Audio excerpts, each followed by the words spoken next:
الحمد لله رب العالمين والعاقبة للمتقين والصلاة والسلام على سيد الأنبياء والمرسلين وعلى آله وأصحابه الطيبين الطاهرين أما بعد فأعوذ بالله من الشيطان الرجيم بسم الله الرحمن الرحيم قال النبي صلى الله تعالى عليه وآله وسلم طلب الحلال فريضة على كل مسلم صدق رسول الله صلى الله تعالى عليه وآله وسلم غوث اعظم بمنی بے سر و ساما مددے قبلِ دین مددے کعبہ ایمان مددے انتظار کرم تستو من عینی را اے خدا جو خدا بینو خدا دا مددے بگردہ بے بلا افتاد کشتی ضعیفانو شکستہ رات و پشتی بحق کے خواجہ عثمان ہارون مدد کن یا معین الدین چشتی مدد کن یا معین الدین چشتی مدد کن یا معین الدین چشتی۔ منبر پر رونق افروز ذوی الاحترام ذوی الاحتشام عرش مقام سادات کرام علماء ذوی الاحترام حاضرین محفل پردہ نشین ماؤں اور بہنوں السلام علیکم ورحمۃ اللہ وبرکاتہ۔ انتہائی احترام و عقیدت کے ساتھ ہم سب کی آقا و مولا دانائے سبل مولائے کل ختم الرسل خسرو خوباں سیاح لامکاں وجہ کن فکاں در اللہ المکنون سر اللہ المخزون عالم ما کانا وما یکون آب و گل انبیاء جان و دل اصفیاء مطلع ہر سعادت مقطع ہر سیادت خلاصہ کائنات فخر موجودات حضور احمد مجتبی محمد مصطفیٰ ارواحنا فدا صلی اللہ تعالی علیہ وآلہ وصحبہ وبارک وسلم کی بارگاہ بے کس پناہ میں جس طریقے سے پڑھاؤں بلند آواز سے میرے ساتھ مل کر پڑھیں الصلاة والسلام علیکہ یا رسول اللہ الصلاة والسلام علیکہ یا نبی اللہ الصلاة والسلام علیکہ یا حبیب اللہ وعلا آلک و اصحابک یا نور اللہ صلی اللہ تعالی علیہ وسلم۔ واہ کیا جود و کرم ہے شہ بطحہ تیرا، واہ کیا جود و کرم ہے شہ بطحہ تیرا، نہیں سنتا ہی نہیں مانگنے والا تیرا، دھارے چلتے ہیں عطا کے وہ ہے قطرہ تیرا، تارے کھلتے ہیں سخا کے وہ ہے ذرہ تیرا، میں تو مالک ہی کہوں گا کہ وہ مالک حبیب، میں تو مالک ہی کہوں گا کہ وہ مالک حبیب، یعنی محبوب و محب میں نہیں میرا تیرا، یعنی محبوب و محب میں نہیں میرا تیرا، اور فرش والے تیری شوکت کا علو کیا جانے، فرش والے تیری شوکت کا علو کیا جانے، خسروا عرش پہ اڑتا ہے فریرہ تیرا، خسروا عرش پہ اڑتا ہے فریرہ تیرا، اور تیری سرکار میں لاتا ہے رضا اس کو شفیع، تیری سرکار میں لاتا ہے رضا اس کو شفیع، جو میرا غوث ہے اور لاڈلا بیٹا تیرا۔ آج کی یہ محفل شادی خانہ آبادی کے موقع پر منعقد ہے، اور محمد افسر سلمہ ان کی نکاح کی تقریب اتوار کے دن ہونے والی ہے، اسی مناسبت سے یہ خوشی کے موقع پر اللہ عز و جل اور اس کے محبوب مصطفیٰ کریم رؤوف الرحیم صلی اللہ تعالی علیہ وآلہ وصحبہ وبارک وسلم کے ذکر کے لیے منعقد کی گئی ہے۔ اللہ تعالی اس محفل کو شرف قبولیت عطا فرمائے، اور دعا کرتا ہوں کہ نکاح کے بندھن میں بندھنے والے دونوں کو اللہ رب العزت دین اور دنیا اور آخرت کی تمام خوشیاں نصیب فرمائے۔ اس پرمسرت موقع پر مجھے جس عنوان کے حوالے سے حکم دیا گیا ہے، میں نے اسی مناسبت سے رسول رحمت صلی اللہ علیہ وآلہ وسلم کی وہ حدیث مبارکہ جو حجت الاسلام امام غزالی رحمت اللہ تعالی علیہ نے اپنی کتاب میں نقل فرمائی ہے، اس کی تلاوت کا شرف حاصل کیا ہے۔ اللہ تعالیٰ سے دعا ہے کہ میرا کریم مجھے حق کہنے اور آپ تمامی خواتین و حضرات کو حق سن کر اس پر عمل کرنے اور اسے عام کرنے کی توفیق عطا فرمائے۔ آج جس دور میں ہم زندگی گزار رہے ہیں، یہ دور بہت سہولت کا دور ہے، بہت راحت اور آرام کا دور ہے، بہت آسانیوں کا دور ہے۔ بالخصوص اس وقت تو پوری دنیا کے اندر بہت کثرت کے ساتھ دین کی باتیں ہو رہی ہیں، بلکہ اس دور میں جتنی دین کی باتیں ہو رہی ہیں، اس سے پہلے اتنی کثرت کے ساتھ دین کی باتیں کسی دور میں نہیں ہوئی، اور نہ لوگوں کو اتنا دین سیکھنے کا موقع ملا۔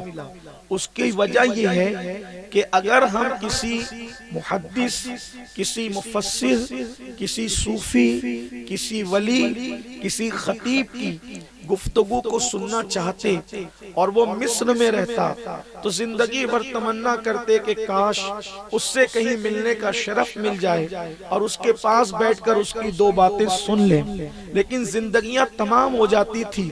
مصر کے علماء کو کبھی ہمیں سننے کا موقع نصیب نہیں ہو پاتا تھا، یمن کے علماء سے استفادہ کریں موقع نصیب نہیں ہوتا تھا، زندگیاں ختم ہو جاتی تھی۔ لیکن اسی طریقے سے اور بھی دنیا بھر تمام ممالک کے نام لے کر کے میں اپنے وقت کو ضائع نہیں کرنا چاہتا، لیکن ہمارے سننے والے سامعین، ہمارا مجمع بڑا سمجھدار ہے۔ دنیا میں کسی بھی عالم کو، کسی بھی خطیب کو سننا ہو، زندگیاں تمام ہو جائے، بلکہ ہندوستان ہی کے اندر ایسے بے شمار بڑے بڑے خطبہ ہیں۔ اپلیٹا والوں نے آج سے 50 سال پہلے ان کو بلانے کی تمنائیں کی ہوگی، لیکن تمنا کرنے والے تمنا کرتے کرتے دنیا سے چلے گئے، ان کو بلا کر کے سن نہ سکے۔ مگر انٹرنیٹ نے ہم پر ایسا کرم کیا کہ اگر ہم کسی خطیب کو سننا چاہیں، بٹن دبا کر مصریوں کو سن لیں، شامیوں کو سن لیں، یمنیوں کو سن لیں، اسی طریقے سے دنیا میں کسی کو بھی سن لیں، تو گویا کہ دنیا سمٹ گئی، تو دین سیکھنا آسان ہو گیا۔ لیکن آپ کی بارگاہ میں، آپ کی عدالت میں اس ایک مقدمے کے طور پر یہ بات پیش کرتا ہوں کہ آج جتنا ہم سن رہے ہیں، جتنا ہم سیکھ رہے ہیں، آپ بتائیں اتنا ہی ہم دین سے دور ہوتے جا رہے ہیں۔ یہ بات کہنا کہ اس دور میں جب لوگوں کے پاس جا کر کے علم کم سیکھتے تھے یا کم سن پاتے تھے تو وہ دیندار زیادہ تھے، اور ہم دین کی بات زیادہ کر بھی رہے ہیں، دین کی بات زیادہ سن بھی رہے ہیں، اس کے باوجود بھی ہمارے اندر اتنی دینداری نہیں ہے، اتنی ہمارے اندر جو وہ دین کی پابندی نہیں ہے جتنا پہلے لوگوں کے اندر دین کی پابندی تھی۔ یعنی سیکھ تو بہت رہے ہیں، علم تو بہت حاصل کر رہے ہیں، ایک جملہ اپنے دل پر لکھ سکتے ہو تو لکھ لینا، ہم بہت تقریریں سن کر یا بہت دین کی باتیں سن کر یا بہت دین کی باتیں کر کے علم والے تو بن رہے ہیں، علم والے تو بن رہے ہیں، مگر دیندار نہیں بن پا رہے ہیں۔ ہمارے پاس معلومات کا ذخیرہ تو ہے، ہمارے پاس دین کا ذخیرہ نہیں۔ اگر دین تلاش کریں تو ان کے پاس جو کم سننے والے تھے، جن کے پاس ایجوکیشن دین کا کم تھا، وہ جتنے عمل کرنے والے تھے، ان کے پاس ان کے چہروں پہ جو نورانیت تھی، ان کی آنکھوں میں جو چمک تھی، ان کے دلوں میں جو سکون تھا، ان کے دلوں میں جو اطمینان تھا، آج ہماری زندگیوں کے اندر وہ چیز نظر نہیں آتی۔ علم آ گیا لیکن دین نہیں آ سکا، دین کا علم آ گیا لیکن دینداری نہیں آ سکی، مذہب کا علم آ گیا لیکن مذہبی تسلب ہمارے اندر پیدا نہ ہو سکا۔ اس کی کیا وجہ ہو سکتی ہے؟ نماز بھی پڑھ رہے ہیں لیکن نماز کا اثر ہماری زندگیوں پر ظاہر نہیں ہوتا، دعائیں کرتے کرتے تھک رہے ہیں لیکن دعاؤں کا اثر ظاہر نہیں ہوتا۔ اس کی وجہ کیا ہے؟ ہم کیوں دین سے دور ہو گئے؟ مسجدوں سے قریب ہوئے مگر دین سے دور ہو گئے، مصحف قرآن سے قریب ہوئے لیکن تعلیمات قرآن سے دور ہو گئے، اولیاء اللہ کے آستانے سے قریب ہوئے، اولیاء اللہ کی تعلیمات سے دور ہو گئے۔ آپ کہیں گے آستانے سے قریب ہو کر تعلیمات سے دور کیسے ہوئے؟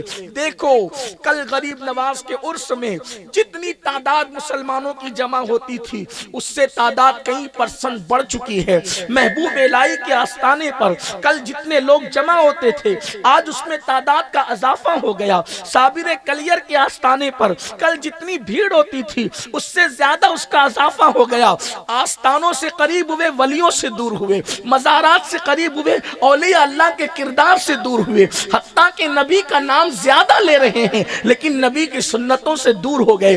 آخر ہمیں سوچنا تو ہوگا، قرآن سے قریب آئے تعلیمات قرآن سے دور ہوئے، نبی کے نام سے قریب آئے کردار نبوت سے دور ہوئے، اولیاء کے آستانوں کے قریب آئے ولیوں کے کردار سے دور ہوئے، دین کی تعلیم سے قریب آئے دین پر عمل کرنے سے دور ہوئے۔ اس کی وجہ کیا ہے؟ تھوڑی دیر غور کریں تو پتا چلے گا۔ دراصل دین پر عمل کرنے کے لیے آپ کو طاقت کی ضرورت ہے، دین پر عمل کرنے کے لیے آپ کو قوت کی ضرورت ہے، اور یہ طاقت آپ کو کہاں سے ملتی ہے؟ آپ کے شکم سے ملتی ہے، آپ کے پیٹ سے ملتی ہے، اور یہ طاقت جب ملتی ہے تب آپ جا کر کے کوئی اچھا عمل کرتے ہیں۔ بولنا ہے تو طاقت چاہیے، سننا ہے تو طاقت چاہیے، دیکھنا ہے تو طاقت چاہیے، مسجدوں کی طرف چل کے جانا ہے تو طاقت چاہیے، دین کی طرف بڑھنا ہے تو اس کے لیے دل کے اندر سوچ اور فکر چاہیے، لیکن دل کو طاقت ملتی ہے شکم سے۔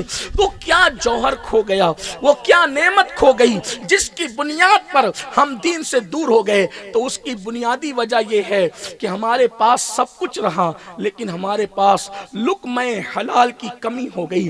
پیٹ کے اندر جو لقمہ جا رہا ہے شاید وہ حلال نہیں رہ گیا۔ آپ تلاش کریں، آپ ڈھونڈیں کتنے لوگ حلال کھا رہے ہیں، کتنے لوگ حلال کی پابندی کر رہے ہیں۔ ایک بات اچھی طرح یاد رکھنا، آپ سوچیں گے شادی کے عنوان کا حلال سے کیا تعلق ہے؟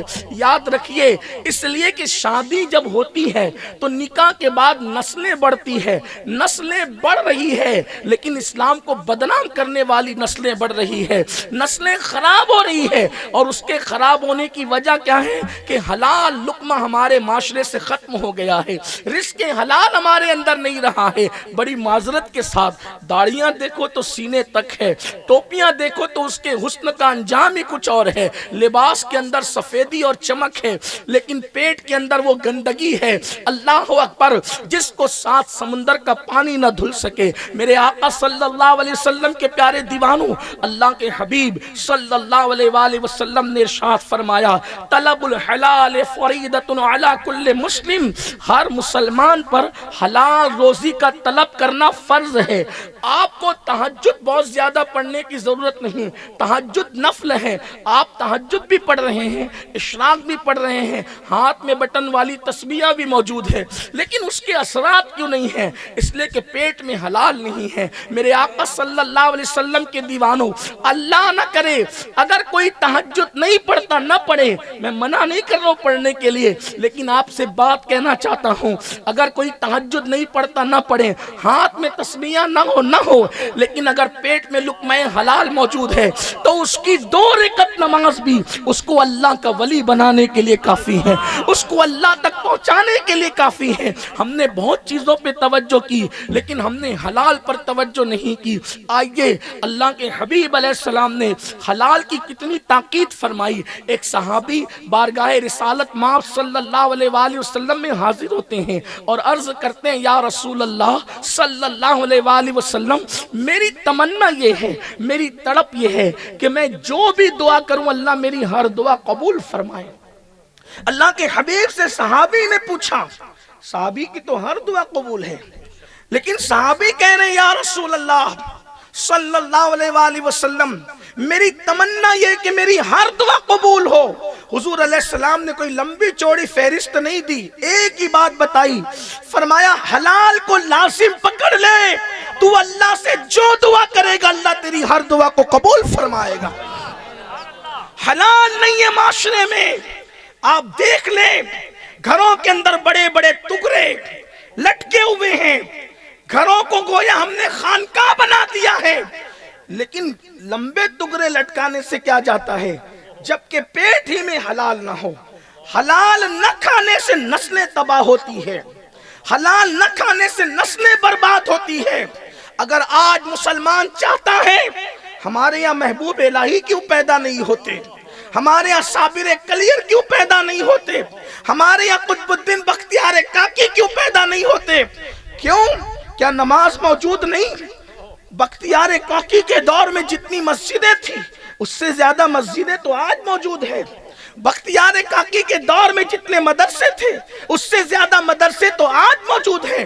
پھر آج بختیار کاکی کیوں نظر نہیں آتے، محبوب الہی کیوں نظر نہیں آتے، صابر کلیر کیوں نظر نہیں آتے؟ تو یاد رکھو ایسے نیک بندے مسجد اور مدرسوں کی کثرت سے پیدا نہیں ہوتے، ایسے نیک بندے حلال کی برکت سے پیدا ہوتے۔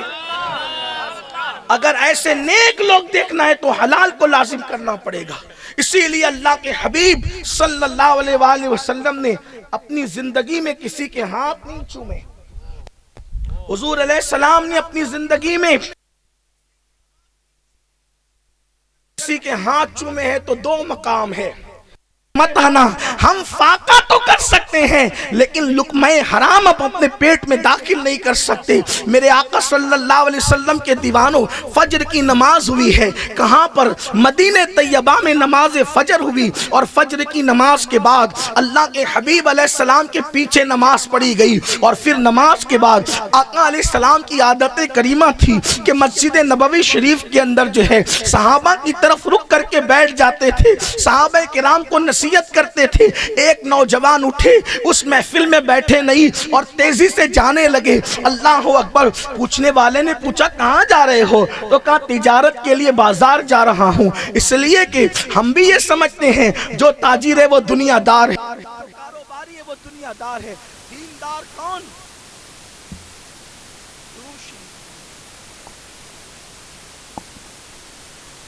دیندار کون؟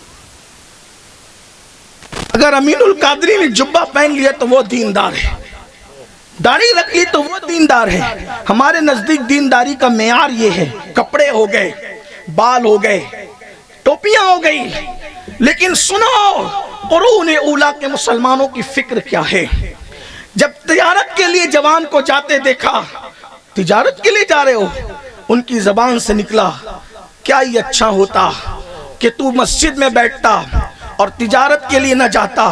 حضور سے بات کہی گئی، میرے کریم آقا نے فرمایا یہ نماز کے بعد اگر حلال روزی کے لیے جا رہا ہے اس نیت سے کہ یہ اور اس کے بچے حلال کھائیں اور لوگوں کے سامنے محتاج نہ رہیں، تو اللہ تبارک و تعالیٰ اس کو جانے پر بھی عبادت ہی کا ثواب عطا فرمائے گا۔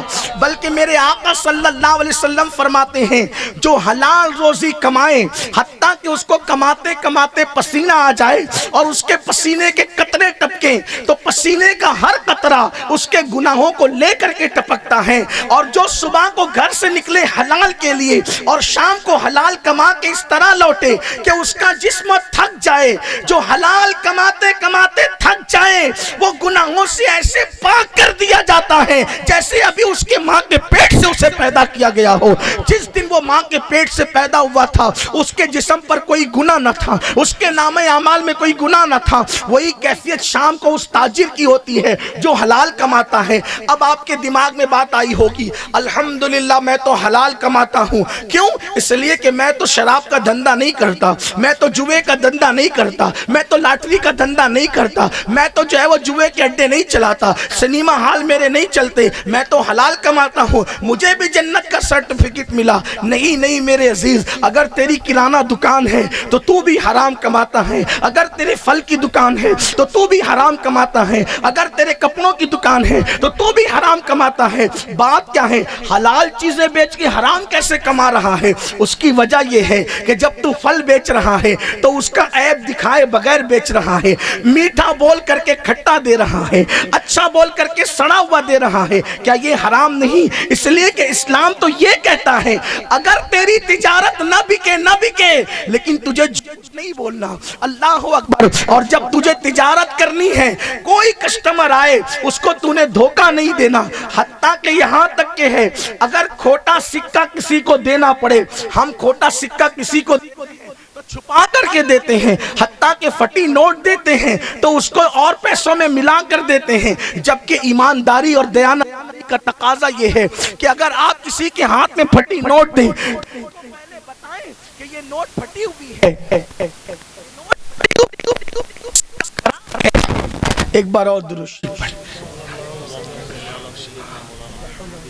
کوئی بات نہیں، آپ مائک والے پہ ناراض نہیں ہو، یہ مشین ہے، اس میں مائک والے کا کوئی قصور نہیں ہے، مشین تو بنتی بگڑتی رہتی، مشین کے بگڑنے سے اتنا نقصان نہیں ہوتا جتنا انسان کے بگڑنے سے نقصان ہوتا ہے۔ ہاں مشین بگڑے تو سب ناراض ہو کر بیچارے مائک والے کو گھورنے لگتے، اس کا کیا قصور ہے؟ انسان نہیں بگڑنا چاہیے۔ ایک بار آپ درود شریف پڑھیں، بلند آواز سے پڑھیں۔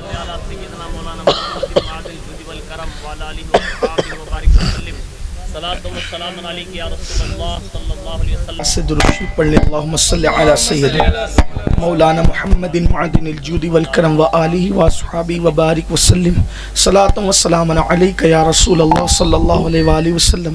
تو عرض کر رہا تھا کہ اگر پھٹی نوٹ چھپا کر دیں یہ دھوکہ ہے، یہ اسلامی نقطہ نظر نہیں ہے۔ کھوٹا سکہ ہے بتا کر دیں، پھل میں کوئی عیب ہے بتا کر کے دیں، کپڑے میں کوئی عیب ہے بتا کر کے دیں، تجارت میں سچ بولو۔ اگر تجارت میں سچ بولو گے تو آپ مسجد کے امام سے بھی آگے بڑھ سکتے ہو جنت کے معاملے میں۔ اگر آپ نے تجارت میں سچ بولا، اگر برا لگے تو امام حضرات مجھے معاف کریں، لیکن تقریر کے بعد نتیجہ نکالیں، جو کہنا ہے کہیں، لیکن تقریر کے بعد اگر آپ سچ بول کے تجارت کریں، مسجد کے امام سے بھی آپ آگے بڑھ سکتے ہیں۔ وجہ میرے نبی یہ نہیں فرمایا کہ کوئی امامت کرے تو نبیوں کے ساتھ جنت میں جائے گا، لیکن میرے نبی نے یہ ضرور فرمایا جو سچائی کے ساتھ تجارت کرے گا وہ انبیاء اور صدیقین کے ساتھ جنت میں داخل کیا جائے گا۔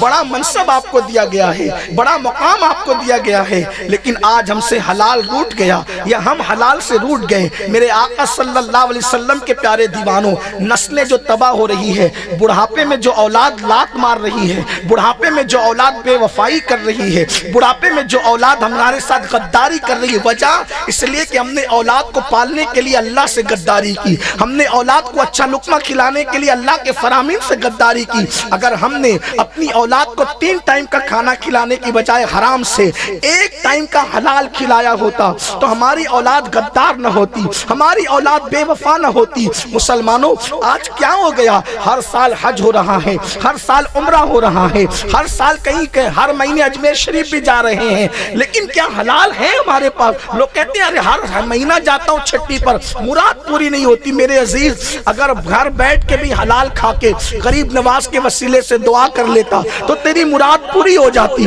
اللہ اکبر۔ لیکن ہم نے اصل کو چھوڑا اور اصل کو چھوڑ کر ہم بھٹک رہے ہیں۔ آج کتنے مسلمان ہیں جو ایزی منی کے چکر کے اندر سود نہیں کھا رہے ہیں، سود کے دھندے نہیں کر رہے ہیں۔ اللہ اکبر۔ آج کل حال یہ ہے، چلو یار ابھی تھوڑی سی تھکن ہو گئی اس لیے میں جو مارکیٹ میں کاروبار نہیں کر سکتا، میرے پاس پیسے پڑے ہوئے ہیں، 10 لاکھ کسی کو دے دو اور 10 لاکھ دینے کے بعد کہہ دو یار تو کاروبار کر، ہر مہینہ مجھے 10,000 دے دیا کرنا، اور اس کے بعد کہے مولانا میں نے تجھ سے پارٹنرشپ کی ہے۔ میرے عزیز، یہ خالص سود ہے، یہ نیرا سود ہے، یہ بیاج ہے۔ کس نے کہا یہ پارٹنرشپ ہے؟ پارٹنرشپ کسے کہتے ہیں؟ انگریزی میں آپ پارٹنرشپ کہتے ہیں، اردو میں اس کو شرکت کہتے ہیں، اور شرکت کا مطلب کیا ہے؟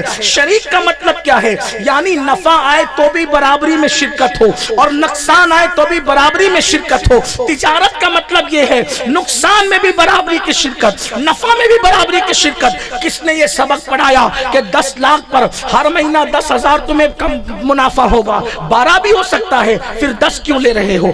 9 بھی ہو سکتا ہے، پھر 10 کیوں لے رہے ہو؟ اور سن لو، پوری دنیا کے اندر مسلم امہ جو تباہ کی جا رہی ہے، جو برباد کی جا رہی ہے، ظالم حکمراں مسلط کیے جا رہے ہیں، تمہاری گردنوں پہ جو تلواریں آ گئی ہیں، لوگ جو تمہارے دشمن ہو گئے ہیں، وجہ کیا؟ لوگ کہتے ہیں جنگیں مسلط ہو رہی ہے۔ کیوں جنگ مسلط نہ ہوگی؟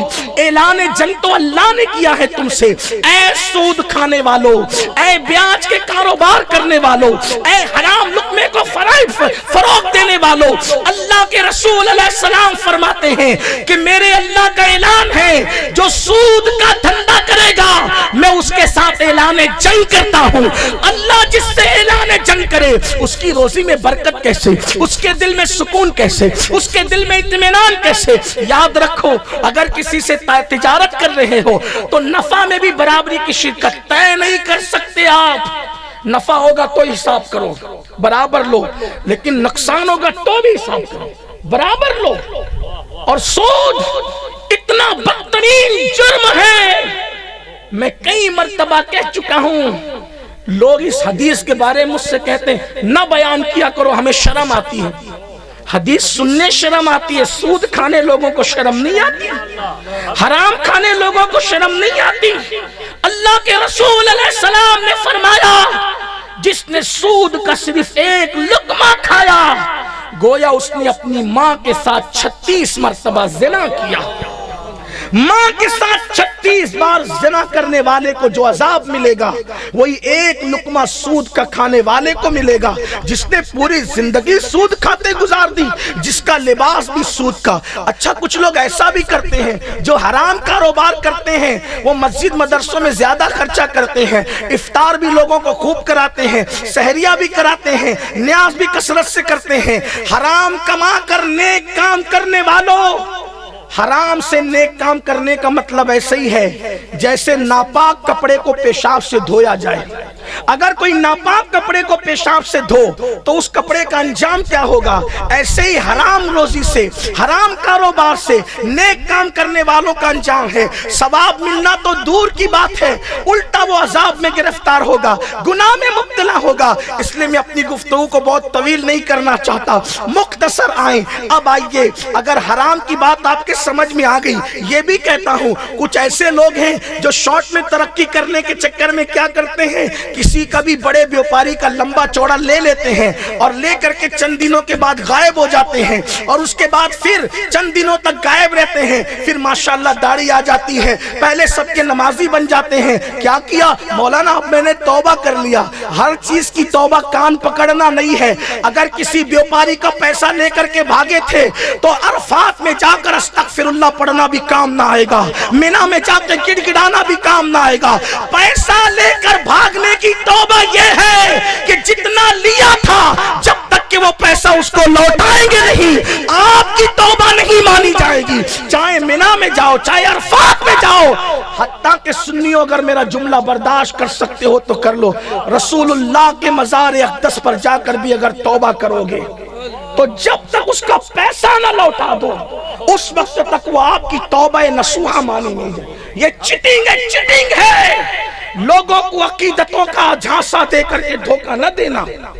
اگر یہی چیز ہے کہ کسی کا بھی لے کے بیٹھ جاؤ اور کہیں بھی جا کے توبہ کر لو قبول ہے، پھر تو امان اٹھ جائے گی، پھر تو امان ختم ہو جائے گی۔ لوگ قرضے لے کے بیٹھ جاتے، دیتے نہیں ہیں۔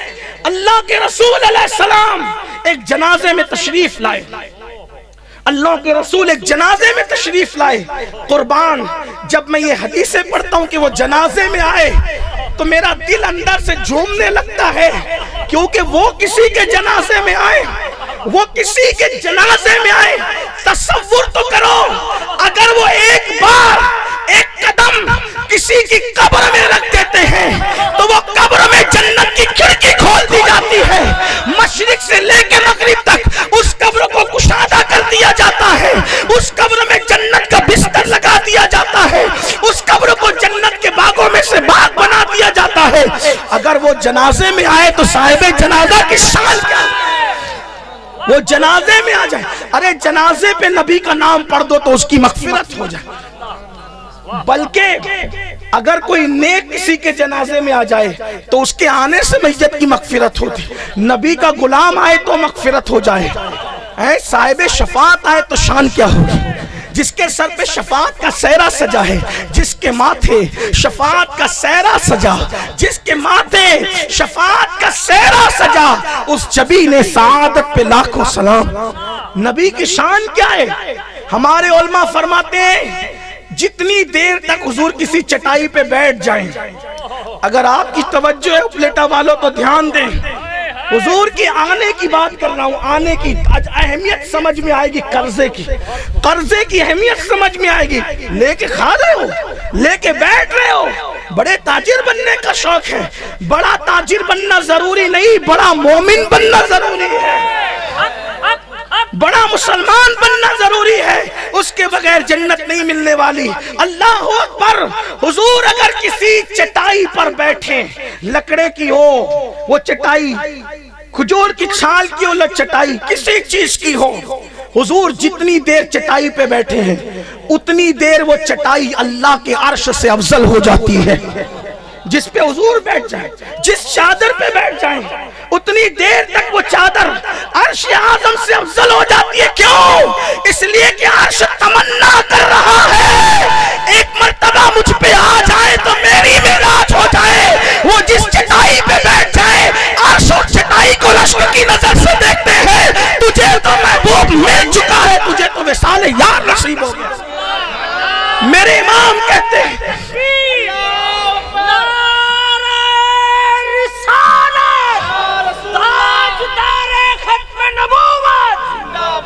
میرے امام کہتے ہیں ہے بیتاب جس کے لیے عرش اعظم، ہے بیتاب جس کے لیے عرش اعظم، وہ اس رہروے نامتا کی گلی ہے۔ جب اس کی گلی کی اہمیت یہ ہے تو وہ جس پہ بیٹھ جائے اس چادر کی اہمیت کا عالم کیا ہوگا، اس چٹائی کی۔ اور وہ جس کے جنازے میں آ جائے، فرشتوں کا جنازوں میں آنا بھی قیمتی ہے، اس سے زیادہ قیمتی ان کا جنازے میں آنا۔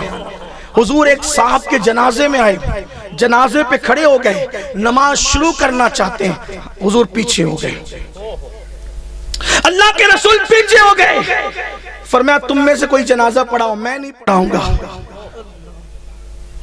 جنازہ نہیں پڑھا رہے، جنازے میں آ کر تم میں سے کوئی پڑھاؤ۔ یا رسول اللہ کیوں؟ آقا فرماتے مجھے ابھی جبریل نے بتایا کہ یہ جو میت ہے جس کی جنازہ پڑھنے میں کھڑا تھا، اس پہ ابھی قرضہ باقی ہے، تو جس پہ قرضہ باقی ہو میں اس کا جنازہ کیسے پڑھاؤں؟ تم میں سے کوئی پڑھاؤ۔ مولائے کائنات باہر آئے، صفوں سے باہر آئے، آقا قرضہ کتنا ہے؟ اتنے درہم۔ حضور اتنے درہم کی وجہ سے یہ محروم ہوگا، آپ کے نماز جنازہ پڑھانے اور آپ کی سفارش سے اس کا قرضہ میں اپنے ذمے پر لے لیتا ہوں اور اس کو میں چھٹا کر دیتا ہوں، اب آپ اس کی نماز جنازہ پڑھا دیں۔ پھر میرے آقا نے جنازہ پڑھائی۔ حضور سفارش نہیں کر رہے ہیں، حضور اس کی جنازہ پڑھنے کا مطلب کیا ہے؟ سفارش کرنا، اس کے لیے مغفرت کی دعا کرنا۔ تھوڑا دماغ تو کھولو، تھوڑا ذہن تو کھولو۔ اگرچہ بعض محدثین کے نزدیک بعد میں پھر وہ حکم منسوخ ہو گیا، لیکن غور تو کرو کہ جس پہ قرضہ باقی ہے جنازہ اس کا حضور نہیں پڑھ رہے ہیں۔ اللہ نہ کرے، ہزار بار نہ کرے، قیامت کے دن اتنے قرضوں کا بوجھ لے کر جاؤ گے۔ اور قرضے کا بوجھ بھی کیا، اگر دینے کی نیت سے لیا تھا تب تو چلو ٹھیک ہے، دینے کی نیت سے لیا تھا تب بھی نہیں دیا تو مجرم ہے، لیکن لوگ تو لیتے اسی نیت سے ہے کہ دینا ہی نہیں ہے، لیتے اس نیت سے کہ دینا نہیں ہے۔ امام غزالی لکھتے ہیں کہ جو اس نیت سے قرضہ لے کے دینا نہیں ہے، قیامت کے دن اس کو ڈاکو کی حیثیت سے اٹھایا جائے گا، وہ اٹھے گا ڈاکو کی حیثیت سے۔ اس لیے اپنے حال پہ رحم کرو۔ یہ دنیا ہے، دنیا یہاں فٹ پاتھ پر بھی زندگی بسر ہو جاتی ہے، یہاں جھوپڑوں میں بھی زندگی بسر ہو جاتی ہے، یہاں فاقہ کشی میں بھی زندگی بسر ہو جاتی ہے۔ کوئی ضرورت نہیں ہے بنگلے میں رہنے کی، اگر اللہ نے دیا ہے حلال سے تو تاج محل بناؤ، کون منع کیا؟ میں وہ بندہ نہیں کہ آپ کو روکوں. میرا مسلک تو یہ ہے. میرے امام اعظم ابو حنیفہ لوگوں کو کہتے تھے کہ اگر اللہ نے دولت دی تو تیرے لباس پہ وہ دولت نظر آنا چاہیے. اگر اللہ نے دولت دی تو تیرے گھر پہ وہ نعمت نظر آنا چاہیے. یعنی ایسا نہیں کہ اللہ نے کروڑ پتی بنایا تو میلے کچلے کپڑے پہن کے گھومو. یہ ناشکری ہے. اگر دیا ہے تو تمہارا لباس دیکھ کر لگنا چاہیے کہ اللہ نے اس کو دیا ہے. تمہاری سواری دیکھ کے لگنا چاہیے کہ اللہ نے اس کو دیا ہے. میرا تعلق تبلیغی جماعت سے نہیں ہے کہ جو دین کو توڑ مڑوڑ کے پیش کرے. میرا تعلق اہل سنت و جماعت سے ہے. ہاں، جس میں غوث الاعظم جیسا شخص موجود ہے کہ روزانہ نیا لباس پہنتے تھے اور اتنا قیمتی پہنتے تھے کہ بادشاہ وقت کو بھی میسر نہیں آتا تھا، اور ایک بار پہن کے اتار دیا تو دوبارہ کبھی پہنتے بھی نہیں. مجھے کسی نے کہا مہاراشٹر میں سید صاحب فلاں ملک کا وزیر اعظم روزانہ نئے کپڑے پہن رہا ہے. میں نے کہا اس بخاری کو کہہ دو ہمیں متاثر نہ کرے. کہا فلاں ملک کا کون سا فلاں آپ کو اچھی طرح پتا ہے، اور نیا پہن رہے روزانہ نیا پہن رہے ہزاروں کا پہن. کہا اس بھکاری کو کہو، اوٹ کے بھکاری کو ہمیں متاثر نہ کرے. ہم کیا متاثر ہوں گے؟ دوسرے ہو جائیں. وہ تو دوسروں کی بھیک پہ نئے پہن رہے چوری کر کے. ہمارے دوست نے تو خود کما کر روزانہ نیا لباس پہن کر کے اتار کے دے دیا ہے. ہم کیا متاثر؟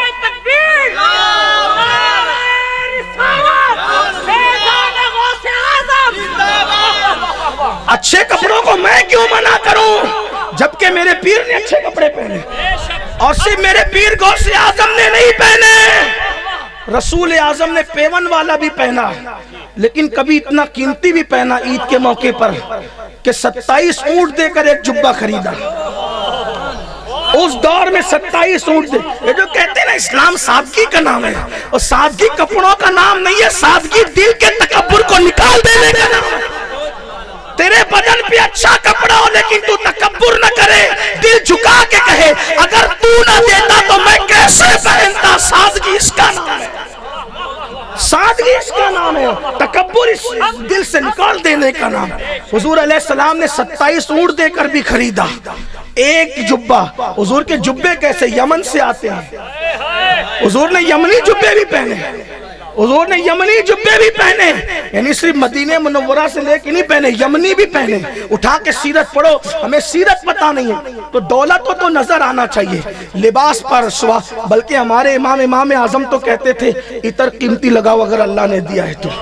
سواری قیمتی ہلکی استعمال نہیں کرنا، بلکہ اپنے شاگردوں سے کہتے تھے جس سواری پہ بیٹھو وہ ہلکی نہیں ہونا چاہیے، اچھی ہونا چاہیے اگر تمہاری استطاعت ہے.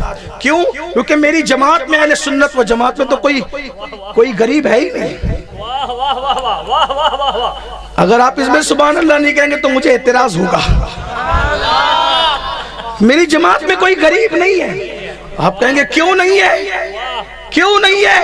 اس لیے کہ جس کے دامن میں آمنہ کے لال کی محبت آ جائے اس سے بڑا مالدار کون ہے؟ ہاں یہ کہتا ہوں کہ دولت مندوں کی کمی ہے، لیکن دولت مند بھی کتنے؟ صدیق اکبر مالدار، عثمان غنی مالدار، عبد الرحمن ابن عوف مالدار، غوث اعظم اتنے بڑے تاجر. کئی ملکوں میں تجارت چلتی تھی. امام اعظم کپڑوں کے تاجر تھے، لیکن ہماری طرح نہیں. بہت مالدار تھے امام اعظم. جس دن پھل خریدنے جاتے تھے بازار میں اپنے گھر کا نہیں لاتے تھے. بغیر مال کی یہ ہوتا ہے. پورے بغداد اور کوفہ میں جب تک کوفہ میں رہے تب تک، جب تک بغداد میں رہے تب تک، پورے بغداد اور کوفہ میں جتنے علماء اور جتنے سادات تھے جب تک سب کے گھر کے پھل نہیں خرید لیتے اپنے گھر کا پھل نہیں خریدا کرتے تھے. یہ بغیر مال کی ہوتا ہے. آپ نے آج کل کے لوگوں کو دیکھ کے سمجھ لیا کہ یہ لفافے پہ پلنے والی قوم ہے. دین بگاڑ دیا تم نے، بدل دیا تم نے. آج کل کے کچھ لوگوں کو دیکھ کے تم ان کو سمجھتے ہو، ان کو سمجھتے ہو. امام اعظم خود بھی تاجر تھے اور ان کے گھر کا وظیفہ کوفہ اور بغداد میں رہ کے مدینہ منورہ تک کے علماء اور سادات تک جاتا تھا. امام اعظم کی زندگی ہے. لیکن تاجر کیسے تھے ذرا سنیں آپ. کیا تجارت کا انداز تھا. میں آؤں گا ابھی، جس کا انتظار آپ کو ہے اس عنوان پہ آؤں گا ابھی بات میں تمہید کے طور پہ کر رہا ہوں. اگر آپ بیٹھ سکتے ہو تو ہاں، اس لیے کہ ہمارے سنیوں کی عادت ہے کہ وہ اتنا ہی سننا چاہتے ہیں کہ سنی تم جنتی ہو، کہ میں یہ بات نہیں کہوں گا، میں اللہ کی پسند کی بات کہنا چاہتا ہوں، تھوڑی سی کڑوی ہوگی۔ ایسے جنت نہیں ملتی کہ حرام سے پیٹ بھرتے رہو پھر جنت میں چلے جاؤ۔ قیامت میں بھی اٹھو گے حرام کھا کے تو صرف گوشت نہیں ہوگا، خون نہیں ہوگا، ہڈی کا ڈھانچہ اٹھے گا۔ محشر والے پوچھیں گے یہ ہڈی کا ڈھانچہ کون ہے؟ کہا یہ حرام کاروبار سے گوشت تو بنایا تھا، چھین لیا گیا ہے۔ جو حرام لقمے سے گوشت بنے گا، جو حرام لقمے سے گوشت بنے گا، اس پہ سب سے زیادہ حق جہنم کی آگ کا ہے، جہنم کی آگ میں جلے گا وہ۔ اس لیے اپنے حال پہ رحم کرو، یہ دنیا ہے، دنیا کیسے بھی گزر جائے گی۔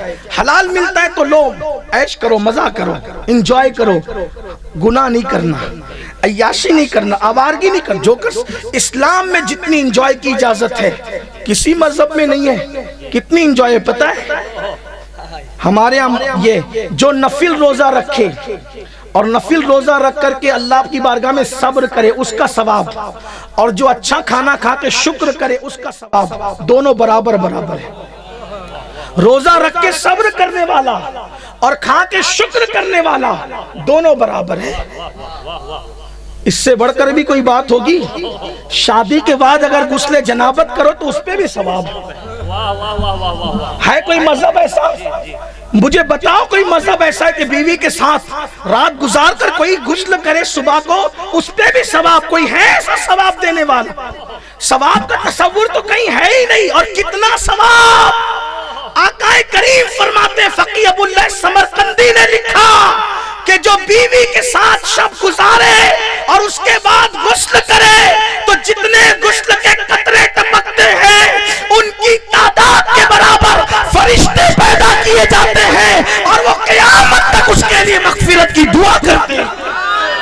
ہے کوئی ایسا مذہب تو لا کر بتاؤ۔ ان الدین عند اللہ الاسلام۔ اتنی انجوائے کی اجازت کوئی دے گا؟ کھا کے شکر کرنے پہ روزہ رکھنے والے کے برابر ثواب، نفل روزے کے برابر۔ ہے کوئی ایسا مذہب؟ لوگ کہتے ہیں سیر کو نہ جاؤ، عبادت خانوں میں بیٹھے رہو، سیر کو نہ جاؤ۔ یہ اور مذہب کی داستان۔ میرا مذہب اسلام کہتا ہے سیرو فی الارض۔ اتنی بڑی انجوائے ہے، اسلام کیا کہہ رہا ہے؟ سیرو، سیر کرو، گھومو جاؤ، دریاؤں کو دیکھو، پہاڑوں کو دیکھو، درختوں کو دیکھو، پھولوں کا جمال دیکھو، شفق کی سرخی دیکھو، آبشار کو گرتے ہوئے دیکھو، بھوروں کی گنگناہٹ کو دیکھو، تتلیوں کا باغ پن دیکھو، شہد کے چھتے کو دیکھو، شہد کی مکھیوں کو دیکھو، گل بوٹے دیکھو۔ لیکن وہاں جا کر زنا کے اڈے آباد نہ کرنا، وہاں جا کے شراب نہ پینا، بلکہ پھول دیکھ کر سوچنا یہ بننے والا اتنا حسین ہے، بنانے والے کے حسن کا عالم کیا ہوگا؟ یہ دریا اتنا حسین ہے، کون بہا رہا ہے دریا؟ جب یہ اتنا حسین ہے، بنانے والے کے حسن کا عالم کیا ہوگا؟ جب اس کی موجوں کی طاقت کا یہ عالم ہے تو بنانے والے کی طاقت کا عالم کیا ہوگا؟ یہ سوچنا، اتنا سوچنا اس کی قدرت پہ کیا ہوگا۔ 70 سال ذکر کرنے کا وہ ثواب نہیں ملتا جو ایک لمحہ اللہ کی مخلوق میں فکر کرنے سے ثواب ملتا ہے۔ سیرو فی الارض، جاؤ گھومو۔ اور سیر ہمارے یہاں حرام کیسے ہو سکتی ہے جبکہ ہمارے نبی خود سیر کرتے ہیں؟ نبی نے بھی سیر کیا، نبی نے بھی سیر کیا، اسی لیے ہمیں جو کام نبی کرے وہ کام غلط کیسے ہو سکتا ہے؟ نبی نے بھی سیر کیا، ہمیں کہا تم بھی سیر کرو، لیکن فرق اتنا ہے کہ تم خاکی بشر ہو، تم خاک پہ سیر کرو، وہ نوری بشر ہے، وہ لامکا کی سیر کرتے ہیں۔ سیر اگر میرے پاس وقت ہوتا تو ان کی سیر بیان کرتا ہے، اور تم سیر کرنے جاؤ تو اکیلے مت جاؤ، کیونکہ اکیلے حادثے کے طور پہ نکلتا ہے آدمی، سیر کے لیے نکلتا ہے کسی یار کو لے کے نکلتا ہے۔ تم اپنا یار لے کے نکلو، نبی اپنا یار لے کے نکلے، تم اپنا یار لے کے نکلو، نبی اپنا یار۔ کون سا یار گیا ساتھ میں؟ تو قرآن کہتا ہے سبحان الذی اسری بعبدہ لیلا من المسجد الحرام الی المسجد الاقصی، پاک ہے وہ ذات جو لے گئی اپنے ساتھ لے گئی۔ لے گئی خدا ساتھ ساتھ خصوصیت کے ساتھ. اس کو اور تشریح کروں تو نہیں کر سکتا کیونکہ یہ منبر بڑا محتاط ہے. روئے غوث اعظم کھینچتی ہے، اس سے زیادہ نہیں بڑھنا آگے. جتنا قرآن کہتے اتنا ہی کہنا. لیکن اتنی بڑی ذات ساتھ ہو. ہوا معکم اینما کنتم نحن اقرب الیہ من حبل الورید. میں ساتھ لے گیا، آنے جانے سے پا کے ساتھ لے گیا. جب اتنی بڑی ہستی ساتھ ہو تو لگام پکڑنے کے لیے بھی کوئی بڑا ہی چاہیے نا. لگام پکڑنے کے لیے کوئی بڑا ہی چاہیے. تو جس سواری پر ساتھ لے گیا اس کی لگام کے لیے کس کو لایا گیا؟ لگام پکڑنے کے لیے کس کو؟ کیونکہ جیسا دولہا ویسا گھوڑا، سواری ویسی، پھر لگام پکڑنے والا بھی ویسے. کوئی عام آدمی ہوگا ایرا گہرا نتو خیرا، کیسی بھی سواری آئے لگام کسی کے بھی ہاتھ میں ہو. لیکن کوئی متمول گھرانے کا ہوگا، سواری قیمتی، لگام پکڑنے والا بھی قیمتی. کون ہوگا؟ کیسا ہوگا؟ قربان. کسی کی لگام کوئی پکڑے، کسی کی لگام کوئی پکڑے. نبی کے لیے سواری آتی ہے، خاک والوں کے یہاں سے نہیں، نور والوں کے یہاں سے. اس کا نام براق ہوتا ہے اور اس کی لگام پکڑنے کے لیے کوئی عام آدمی نہیں آتا. سید الرسول کی سواری کے لیے سید الملائکہ کو بلایا جاتا ہے. یہ شان ہے ان کی. اگر یہی بات کرتے رہے تو بات ہی ختم ہو جائے. ابھی پڑھا جا رہا تھا نا کہ 1000 کام لیا میں نے خوش بیانی سے، تیرے اوصاف کا ایک باب بھی پورا نہ ہوا. کیا بیان کر سکتے ہیں؟ لا یمکن الثناء کما کان حقہ. بعد از خدا بزرگ تو یہ قصہ مختصر. انجوائے کرو، اسلام حرام کام مت کرو. بس اچھا کھاؤ، اچھا پہنو، لیکن اچھا عمل بھی کرو. آوارگی نہ کرو، عیاشی نہ کرو. عورتیں زیورات پہ نہیں اترایا کریں. جو اتراتے ہیں ان سے چھین لیا جاتا ہے. جو گھمنڈ کرتے ہیں ان سے چھین لیا جاتا ہے. جو تکبر کرتے ہیں ان سے چھین لیا جاتا ہے. جو ناشکری کرتے ہیں ان سے چھین لیا جاتا ہے. اگر گھمنڈ کرو گے تو چھینا جائے گا، اتراؤ گے تو چھینا جائے گا. جس نے زیور دیے سر جھکا کے کہو تیرا شکر ہے، تو نہ دیتا تو میں کیوں پہنتی. عورتیں یہ تصور کرے، اور جو پہن کے نہ آئے اس کو تانا نہ دے بلکہ اور شکر کرے. مجھے پہننے والا بنایا، پہن کے شکر کرنے والا. اس کو نہ پہن کے صبر کرنے والا بنایا. اس لیے یاد رکھنا، کسی کو حقیر نہ سمجھنا. آج کل عورتوں کا حال بھی یہ ہے، شادیوں میں جائے گی تو بند سنور کے جائے گی، اچھے کپڑے پہن کے. کمپٹیشن چلتا ہے، فلاں کی عورتیں اتنا ایسے پہن کے آئے گی تو میں آج ایسا پہنوں گی، وہ ایسا پہنتی تو میں ایسا. کمپٹیشن نہ کرو، مقابلہ آرائی نہ کرو. اس لیے کہ ہلکے لوگ مقابلہ آرائی نہیں کرتے. مقابلے میں جو ہے وہ ہلکے لوگ آتے ہیں. جو لوگ ہلکے نہیں ہوتے ان کا تو کوئی مقابلہ ہی نہیں کیا جاتا. اس لیے اپنی آپ کو مقابلے کے میدان میں کبھی نہ اتارنا. لوگ مجھ سے کہتے ہیں فلاں نے وہ کہا، آپ جواب دے. میں نے کہا ہلکے لوگ مقابلہ کرتے ہیں، ہم لوگ تھوڑی کرتے ہیں. کپڑے میں مقابلہ ہلکے لوگ کریں گے. کپڑے میں مقابلہ ہلکے کپڑے پہننے والے، تجارت میں مقابلہ ہلکے تاجر کریں گے، اور لڑائی میں مقابلہ ہلکی ذات والے کریں گے. نبی کا خاندان بھی کبھی ہلکا ہوا ہے. حضور شیخ المشائخ اشرفی میاں فرماتے ہیں، کوئی ہو متقی و عالم و زاہد زمانے میں، کوئی ہو متقی و عالم و زاہد زمانے میں، مگر آل محمد کے برابر ہو نہیں سکتے. مقابلے میں تھوڑی اتارا جاتا ہے. نہیں اترو مقابلے میں، نہ کپڑے میں، نہ تجارت میں. اس لیے کہ جس کی تجارت چوکی ہوگی اس کو مقابلہ کرنے کی ضرورت ہی نہیں ہے. جہاں اصلیت ہوگی اس کو مقابلہ کرنے کی ضرورت ہی نہیں ہے. اس لیے یاد رکھنا، عورتوں سے کہتا ہوں مقابلہ نہ کرو، مقابلہ آرائی نہ کرو، جائز نہیں ہے. شکر کرو. جن کے پاس نہیں ہے انہیں اور قریب بلا کے کہو اللہ تمہیں بھی عطا کرے، اللہ تمہیں بھی عطا کرے.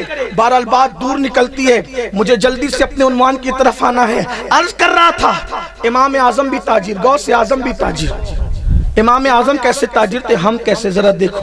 تجارت اچھی چیز ہے. جب لوگ مجھے کوئی بولتے ہیں میں لوگوں کو کہتا ہوں میرے لیے دعا کرو. حضرت ہم کیا دعا کریں، ہم تو دنیا دار ہیں. میں نے کہا کیوں کہتے ہو یار ایسے؟ حلال تجارت کرتا ہے تو تو بھی دیندار ہے، دعا کر میرے لیے. اور ہم کیوں دعا نہ کرائیں؟ فاروق اعظم مدینہ منورہ کے چھوٹے چھوٹے بچوں سے کہتے تھے میرے لیے دعا کرو. اس لیے میں بھی آپ سے کہتا ہوں دعا کرو، ایک ہی دعا کرو بس، حضور راضی ہو جائے. بس ایک دعا، اور کچھ نہیں. سب دیا ہے، اتنا دیا سرکار نے مجھ کو جتنی میری اوقات نے. یہ تو کرم ہے ان کا، ورنہ مجھ میں تو ایسی بات نہیں. یہ سب تمہارا کرم ہے آقا کہ بات اب تک بنی ہوئی ہے. میں اس کرم کے کہاں تک قابل، حضور کی بندہ پروری ہے. اتنا یا دوسروں کو دیتے ہیں نا، یہ دربار محمد ہے. یہاں اپنوں کا کیا کہنا، یہاں سے ہاتھ خالی غیر بھی جایا نہیں، بس ایک ہی تمنا ہے کہ وہ راضی ہو جائے اور ہمیشہ راضی رہے، بس اتنی دعا کر دو، اتنی دعا کر دو اگر کر سکتے ہو آج تک، ابھی کر دو، منہ میں کر دو، میری بگڑی بن جائے۔ اور لوگ کہتے ہیں ہم دنیا دار لوگ ہیں، کیا کہتے ہیں؟ نہیں، تم تاجر ہو، حلال کماتے، تم بھی دیندار۔ اگر تم نہ ہوتے تو ہماری مسجدیں کیسے چلتی، تم نہ ہوتے تو ہمارے مدرسے کیسے چلتے، تم نہ ہوتے تو ہمارے غریبوں کو زکوٰۃ کون دیتا۔ اس لیے میں تو مالداروں کی قدر، غریبوں کی قدر اس لیے کرتا ہوں کہ وہ فقر علی کو اختیار کیے ہوئے، غریبوں کی قدر اس لیے کرتا ہوں کہ وہ فقر علی اختیار کیے ہوئے ہیں، امیروں کی قدر اس لیے کرتا ہوں کہ وہ سنت صدیق و عثمان پر عمل کیے۔ ہمارے یہاں کوئی فرق نہیں ہے، تفریق نہیں ہے، ہم کسی کو پوجتے نہیں، ہمارے لیے ایک ہی ذات ہے جو الہ ہے، جو رب محمد ہے، اس لیے ہم غریب امیر میں فرق نہیں کرتے، جو مقام امیر کا وہی غریب کا، جو غریب کا وہی امیر کا، دونوں کم نہیں ہے۔ اگر غریب نہ ہو تو ہمیں دعائیں کون دے، اور امیر نہ ہو تو مسجد مدرسوں کا نظام کیسے چلے؟ ہاں، اس لیے کہ غریب صبر کر کے جنت کماتا ہے اور امیر پیسے خرچہ کر کے جنت خریدتا ہے۔ آپ کہیں گے جنت بھی خریدی جاتی، میں کہتا ہوں یہی تو آج تک نہیں سمجھے لوگ۔ عثمان غنی نے 2 بار جنت خریدی، عثمان غنی نے 2 بار، کیسے؟ پیسوں کے لیے، پیسوں پر خریدی، پیسوں پر۔ مطلب دولت اللہ کی وہ ہے جو جنت خریدا جا سکتا ہے دولت سے۔ اب آپ کہیں گے وہ کیسے؟ میں کہتا ہوں سن جنگ تبوک کا حال، تبوک کا موقع ہے، جیسے اسرت ہے، حضور نے اعلان کیا لوگوں جنگ پہ جانا ہے، حالات بہت خراب ہے، تنگ دستی کے حالات ہے، چندہ دو اللہ کی راہ میں۔ عثمان غنی کھڑے ہوئے، 100 اونٹ دیتا ہوں مال سے بھر کے۔ آقا نے کہا اور کوئی دے سکتا ہے؟ پھر کھڑے ہوئے، حضور 200 اونٹ کرتا ہوں۔ آقا نے میں اور کوئی کر سکتا ہے؟ تو کہا 300 اونٹ کرتا ہوں۔ آقا نے میں اور کوئی کر سکتا ہے؟ تو 1000 سونے کے سکے دیتا ہوں۔ اگر آج کوئی عالم مسجد مدرسے کے لیے ایسا اعلان کرے تو لوگ کہتے ہیں یار جلدی ختم کرو یار، بس جانا ہے، بہت کر دیا۔ اگر کوئی مسجد کے لیے مانگ رہا ہے، آج مانگوں گا نہیں، آپ سے بات کر رہا ہوں، ڈرنا نہیں، جانا نہیں، کوئی چندہ نہیں ہوگا، شادی کی محفل ہے، یار یہ جلدی ختم کرے یار، بہت ہو گیا۔ یہ عالم چندہ مانگ کے تم پہ احسان کر رہا ہے، تم اس پہ نہیں، کیونکہ وہ خود تھوڑی لے جائے گا یار، وہ تو مسجد میں لگائے گا، وہ مدرسے میں لگائے گا۔ اگر یہ لینے والے علماء ختم ہو جائیں تو آپ زکوٰۃ کس کو دو گے؟ سچے لوگوں کو۔ آپ کی حلال کمائی کس کو لگے گی؟ اس لیے آپ علماء کو حقیر نہ سمجھے، مدرسے کے لیے جو آتے سچے لوگ ان کو حقیر نہ سمجھے، وہ اپنے لیے نہیں آتے، اللہ کے دین کے لیے آتے، اس سے اللہ کے دین کی کھیتی ہری ہے، اس لیے ان کا خیال کرنا۔ بہرحال عرض کر رہا تھا، پھر کہا 1000 سونے کے سکے دینار دیتا ہوں۔ یہ سن کر حضور منبر سے نیچے آ گئے، سونے کے سکے پیش کیے، حضور اس کو یوں کرتے تھے اور کیا فرمایا پتہ ہے؟ آج کے بعد عثمان کچھ بھی کر لے جنت ہی میں داخل ہوگا، کچھ بھی کرے عثمان، کچھ بھی کرے جنت میں جائے گا۔ کس بنیاد پہ؟ کس بنیاد پہ؟ پیسہ دیا اللہ کی راہ میں، اللہ کی راہ میں دیا، حضور کو نہیں دیا، اللہ کی راہ میں دیا۔ حضور کے پاس لے کر کے آئے، حضور نے کہا میں نہیں لیتا، کیونکہ قرآن کہہ چکا، کیا کہا؟ لا اسألکم علیہ اجرا الا المودۃ فی القربہ، میں تم سے پیسے نہیں لیتا تمہارے، کیا چاہتا ہوں؟ بس میری اہل بیت سے محبت کیا۔ اپنے لیے قبول نہیں کیا، اپنے لیے نہیں، اپنے لیے قبول نہیں کیا، دین کے لیے قبول کیا۔ اور اس پہ کیا کہا؟ آج کے بعد عثمان کچھ نہ کرے، کچھ نہ کرے بھی نہیں فرمایا، کیا کہا؟ کچھ بھی کرے۔ آج کے بعد عثمان یہ کچھ بھی کرے میں کیا آتا ہے؟ آئے کسی میں ہمت جو اس طریقے جنت بیچے؟ اور پھر یہاں کہتا ہوں بیچی وہ چیز جاتی ہے جس کا انسان مالک ہوتا ہے، بیچی وہ چیز جاتی ہے۔ یہ مائک اگر میں کہہ دوں کہ کون خریدے گا تو مائک والا بھیا کہے گا بس کیجئے، آپ کی شرافت پہ بہت اعتماد ہو گیا، ہمارے بھروسے کی لاج رکھیے، یہ آپ کو بولنے کے لیے دیا ہے، بیچنے کے لیے نہیں دیا، استعمال کے لیے دیا ہے، مالک نہیں بنایا۔ جب تک مالک نہیں ہو بیچ نہیں سکتے۔ نبی نے کسی کو بھیک میں دے کے بتایا اللہ نے مجھے ہبا کر کے مالک بنایا ہے، اور عثمان کو بیچ کر بھی بتا دیا کہ میں ایسا مالک ہوں کہ بھیک میں چاہوں تو بھیک میں عطا کر دوں اور بیچنا چاہوں تو بیچ بھی سکتا ہوں۔ نبی مختار کل ہے، جس کو جو چاہے عطا کر دے، جہاں بانی عطا کر دے، بھری جنت ہبا کر دے۔ نبی مختار کل ہے، جس کو جو چاہے عطا کر دے۔ تجارت کی بات ہو، امام اعظم تاجر تھے، اور بچپنے سے تجارت کرتے، چھوٹی سی عمر سے تجارت، کپڑے کی تجارت تھی، کپڑے کی تجارت میں بڑی برکت ہے، کچھ ہر تجارت میں برکت ہے لیکن کپڑا ہے، اناج ہے، دودھ ہے، یہ ایسے کچھ خاص کاروبار ہے جس میں خاص برکت ہے۔ بکریاں ہیں، بکریوں میں تو بہت برکت ہے، بلکہ حضور علیہ السلام نے آخری دور میں یہی فرمایا کہ لوگ اپنا ایمان بچانے کے لیے اپنے بہترین مال فرمایا، بہترین مال بکریوں کا ریوڑ لے کر پہاڑوں میں چلے جائیں گے اور وہ اپنا ایمان بچائیں گے۔ بہت برکتیں، کچھ ہر تجارت میں برکت ایمانداری سے کرو لیکن کچھ خاص ہے۔ آپ کی تجارت کپڑے کی تھی، غوث پاک کی تجارت بھی کپڑے کی تھی، وہ بھی کپڑے کی، اور بھی بہت ساری چیز تھی لیکن خاص کپڑا تھا۔ ایک عورت آئی، دھیان دینا، تجارت ولی بناتی ہے، صرف مسلح پہ بیٹھنا ہی ولایت کا ذریعہ نہیں ہے، تجارت بھی ولی بناتی ہے آدمی کو، بس شرط ہے حلال ہو، ایمانداری کے ساتھ ہو، دیانتداری کے ساتھ۔ میرے ممبر کے لوگ ناراض نہ ہو، کچھ بات اگر نہ سمجھ میں آئے یا سر کے اوپر سے جائے تو مجھ سے پوچھ لیں، ایشو نہیں بنانا، ہاں اس لیے کہ میں جواب دوں، صحیح کہہ رہا ہوں تو اچھی بات ہے، غلط کہہ رہا ہوں تو میں اس پہ توبہ کر سکتا ہوں، میں توبہ کرنے پیچھے ہٹنے والا آدمی نہیں ہوں، ہاں اس لیے کہ توبہ کرنے والے اللہ کے محبوب، ان اللہ یحب التوابین، میں کوئی پیچھے ہٹوں گا نہیں انشاءاللہ، لیکن بات ہے۔ امام اعظم کے پاس ایک بوڑھی عورت آئی، کپڑا دیکھا اس کو پسند آیا، پورا تاخا اس کو پسند آیا، تھان کہتے ہیں نا آپ کے یہاں، پورا تھان اس کو پسند ہے۔ حضرت یہ آپ کو جتنے میں پڑا ہے نا مجھے اتنے میں ہی دو، کیا کہا؟ توجہ، جتنے میں پڑا ہے مجھے اتنے میں دو۔ امام اعظم نے کہا 4 درہم میں پڑا ہے لے جاؤ، سچائی دیکھو، 4 میں پڑا ہے لے جاؤ۔ اس نے کہا حضرت نہیں دینا ہے تو نہ دینا لیکن مذاق مت کرو، میرے ساتھ مذاق نہیں کرو، یہ اتنا بڑا تھان 4 درہم میں آئے گا۔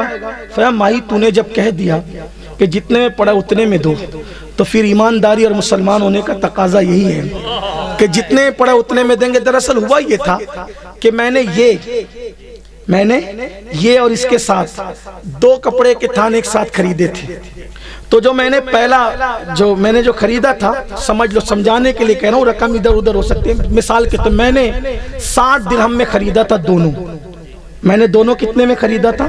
مثال 60 ٹھیک، تو میں اس کو ایک کو اب 60 میں خریدا تو ایک کتنے میں پڑا؟ پہلے کتنے میں پڑا؟ یار آپ لوگ تاجر ہو نا، آپ لوگ نہیں کہو گے تو میں کہوں گا، کتنے میں پڑا؟ 30 میں، اور آپ لوگ تو زیادہ ہی تاجر ہو، ہاں حساب آپ کا اچھا ہوگا، ہم لوگ تو گننا ہی نہیں جانتے، کبھی کبھار تصویر پڑھتے ہو بھی انگلیوں پہ پڑھتے، اتنا کم پڑھتے ہیں اس لیے زیادہ گنتی نہیں آتی۔ کتنے میں پڑا؟ اگر 2 تھان 60 میں لیا تو ایک کتنے میں پڑا؟ لیکن اس کے ساتھ جو اس کا بھائی تھا تاخا وہ 54 میں بکا، کتنے بلکہ 56 میں بکا، کتنے میں بکا؟ تب یہ کتنے میں پڑا؟ کتنے میں؟ مطلب آپ نے یہ کہا نا کہ جتنے پڑا اتنے میں دینا، تو وہ جو 30 میں پڑا تھا پہلے، چونکہ میں اس کو منافع کے ساتھ بیچ چکا ہوں 56 میں، اب اس کی قیمت میرے نزدیک صرف 4 ہے، اس لیے 4 میں لے کر کے جاؤ۔ یہ انداز تجارت تھا، اس لیے برکت تھی۔ آج جھوٹ بول کے قسم کھا کر کے چپل بیچتے وقت قسم کھاتے ہو، 100 روپے کی چپل بیچتے وقت جھوٹی قسم اللہ کی، سبزی بیچتے وقت قسم کھاتے ہو جھوٹی اللہ کی، اور اللہ نے فرمایا جو میرے نام کی جھوٹی قسم کھائے گا میں اس پہ بھی لعنت کروں گا اور اس کی 7 پشتوں پہ لعنت کروں گا۔ تباہ ہو رہے ہو، برباد ہو رہے ہو۔ اب بات سمیٹ لوں، 2 باتیں صرف، بات سمیٹ، اگر حرام سے کماؤ گے نا، 58-29 سے کار رکھی ہوئی راستے میں، اس کو کہیں I-20 ہے جس کی وہ سائیڈ میں لگا لے، درود شریف پڑھ لیں۔ رب صلی وسلم دائما ابدا علی حبیبک خیر الخلق کل، کوئی ادھر ادھر نہیں دیکھے، ادھر دیکھے اس طرف، وہ بیچارہ اٹھنے میں بھی شرم محسوس کرے گا کہ میرے نام کا اعلان ہو گیا، لیکن توجہ اس طرف رکھے۔ 2 باتیں صرف، زیادہ نہیں، 2۔ اگر حلال سے کماؤ گے اتنا ہی ملے گا، زیادہ نہیں ملے گا، اور حرام سے کماؤ گے تو بھی اتنا ہی ملے گا، زیادہ نہیں۔ بس اتنا دل پہ لکھ لینا، جتنا تقدیر میں اللہ نے لکھ دیا ہے اس سے زیادہ نہیں ملے گا۔ ایک چیز ہے 2 راستے ہیں، ایک چیز ہے 2 راستے ہیں۔ اللہ نے کہا ادھر سے جا یا ادھر سے جا، ملنا وہی ہے، لیکن حلال سے جائے گا ملے گا اتنا ہی، میں بھی راضی ہو جاؤں گا، برکت بھی دوں گا، نبیوں کے ساتھ جنت میں داخل بھی کروں گا۔ حرام سے جائے گا تو بھی اتنا ہی ملے گا، لیکن میں ناراض ہو جاؤں گا، ملنا اتنے، اس سے زیادہ نہیں، ٹائم بھی اتنا ہی لگے گا۔ اس لیے میں کہتا ہوں لاک ڈاؤن میں تنگ دست ہونے والوں، مت کھیلو رمی، مت کھیلو جوا، مت کھیلو گیم، اور آپ یہ مت سوچو کہ میں گھر بیٹھ کے کما لوں گا۔ اگر حرام سے کماؤ گے تباہ ہو جاؤ گے، تو دعا بھی قبول نہ ہوگی، نسلیں برباد ہوگی، نسلیں خراب ہوگی، اولاد تباہ ہوگی۔ مت کھیلو لاٹریاں، کسی کا لے کے مت ڈباؤ، کسی کا قرضہ لے کے مت کھا جاؤ، حلال پہ توجہ کرو، حلال پہ، اللہ نے اتنا ہی دینا ہے۔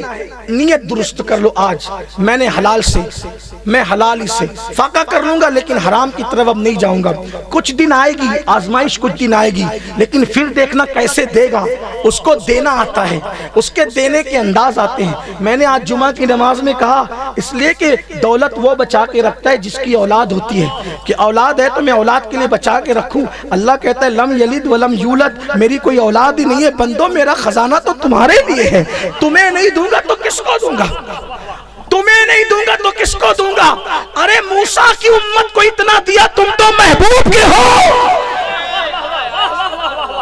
تھوڑا صبر تو کر لو، تھوڑی دیانت تو اختیار کر لو، تمہیں دوں گا، اس لیے کہ محبوب والوں کو جتنا دینا ہے اتنا کسی کو نہیں دوں گا۔ اور پھر تمہارے محبوب اور نبی کو تو میں نے دینے والا بنا کر بھیجا، وہ بھی کیسا، واہ کیا جود و کرم ہے، شیخ بتا تیرا، نہیں سنتا ہی نہیں مانگنے والا تیرا، کون دیتا ہے دینے کو منہ چاہیے، دینے والا ہے سچا ہمارا نا، لے سکو تو لے لو۔ میں نے کئی بار یہ بیان کیا، لیکن آج عنوان آ گیا، یاد آ گیا تو بیان کرتا ہوں، بہت بیان کیا لیکن آج آ گئی بات تو بیان۔ وہ جس کو دے دیتے ہیں دینے والا بنا دیتے ہیں۔ ایک مرتبہ حاتم طائی کی اولاد میں سے ایک شخص ملا میرے امام جعفر صادق کو، اور کہنے لگا میرا دادا تو اتنا سخی تھا، اتنا سخی تھا، لوگ باپ داداؤں کی بات بہت کرتے ہیں، اتنا سخی تھا، اتنا، کتنا تھا ذرا بتا، وہ بھی کس سے کہہ رہا ہے؟ امام اعظم سے۔ اور امام اعظم کون؟ پھر میرا دل نہیں رہتا، کون امام اعظم؟ امام جعفر صادق کی شان سمجھنے تو پہلے امام اعظم، 100 مرتبہ جس نے اللہ کا دیدار کیا وہ امام اعظم، خواب میں 100 بار جس نے، وہ امام اعظم، جو ہر رمضان شریف میں 61 بار قرآن شریف ختم کرتے تھے، ایک دن میں، ایک رات میں، ایک تراویح میں، وہ امام اعظم۔ ان سے بڑھ کر ان کے دور میں علم والا کوئی نہیں تھا، وہ امام اعظم۔ ایک بار جیرانہ کے مقام پہ گئے تو ایک رات میں رسول اللہ سے 70 مرتبہ ملاقات کی، وہ امام اعظم۔ داتا علی حجوری جس کے مقلد وہ امام اعظم، غریب نواز جس کے مقلد وہ امام اعظم، نظام الدین جس کے مقلد وہ امام اعظم، داؤد طائی جس کے مقلد وہ امام اعظم، یہ سب امام اعظم والے ہیں۔ امام اعظم کتنے عظیم ہوں گے، لیکن وہ امام اعظم جس کی جوتیاں سیدھی کرتے ہیں وہ امام جعفر صادق ہے۔ جب جوتی سیدھی کرنے والا اتنا بڑا ہے تو وہ جوتیوں والا کتنا بڑا ہوگا، جسے امام وہاں آ کر کے ایک حاتم طائی کی اولاد میں سے ایک شخص کہتا میرا دادا بہت سخی تھا۔ کتنا تھا بتا؟ کہ اس نے 10 دروازے بنائے تھے، ایک سے سائل آتا تو بھی دیتا، پھر دوسرے سے اسی وقت آتا تو بھی دیتا، تیسرے سے آتا تو بھی دیتا، حتیٰ کہ ایک ٹائم میں 10 دروازوں سے آتا تو بھی میرا دادا حاتم طائی دیتا تھا۔ دیکھو کتنا سخی تھا۔ مسکرا کے کہتے یہ کوئی سخاوت ہوئی؟ ہم لوگ تو ایسی اونچی بات کی آتی ہے نا، یہ کوئی سخاوت ہوئی؟ کوئی دوسرا دیکھو 10 دروازوں سے دیا، لیکن میرے امام کیا کہتے یہ کوئی سخاوت ہوئی؟ کہ پھر سخاوت کیا ہے؟ کہ یہ بخل ہے، کہ ایک مرتبہ میں اتنا نہ دیا کہ دوسری بار مانگنا پڑا، دوسری بار میں بھی جولی نہ بھری تو تیسری بار پھر مانگنا پڑا۔ اب ذرا سن میرے دادا کا ذکر، میرا دادا کتنا سخی تھا کہ ایک مرتبہ دے دیا تو دوبارہ مانگنا نہ پڑا بلکہ دینے والا بنا دیا۔ جس کو دیا دینے والا، منگتے خالی ہاتھ نہ لوٹے، کتنی ملی خیرات نہ پوچھو، ان کا کرم پھر ان کا کرم ہے، ان کے کرم کی بات نہ پوچھو۔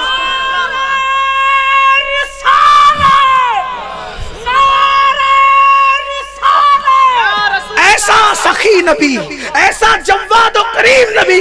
میرے امام کہتے ہیں کریم ایسا ملا کہ جس کے، کریم ایسا ملا کہ جس کے کھلے ہیں ہاتھ اور بھرے خزانے.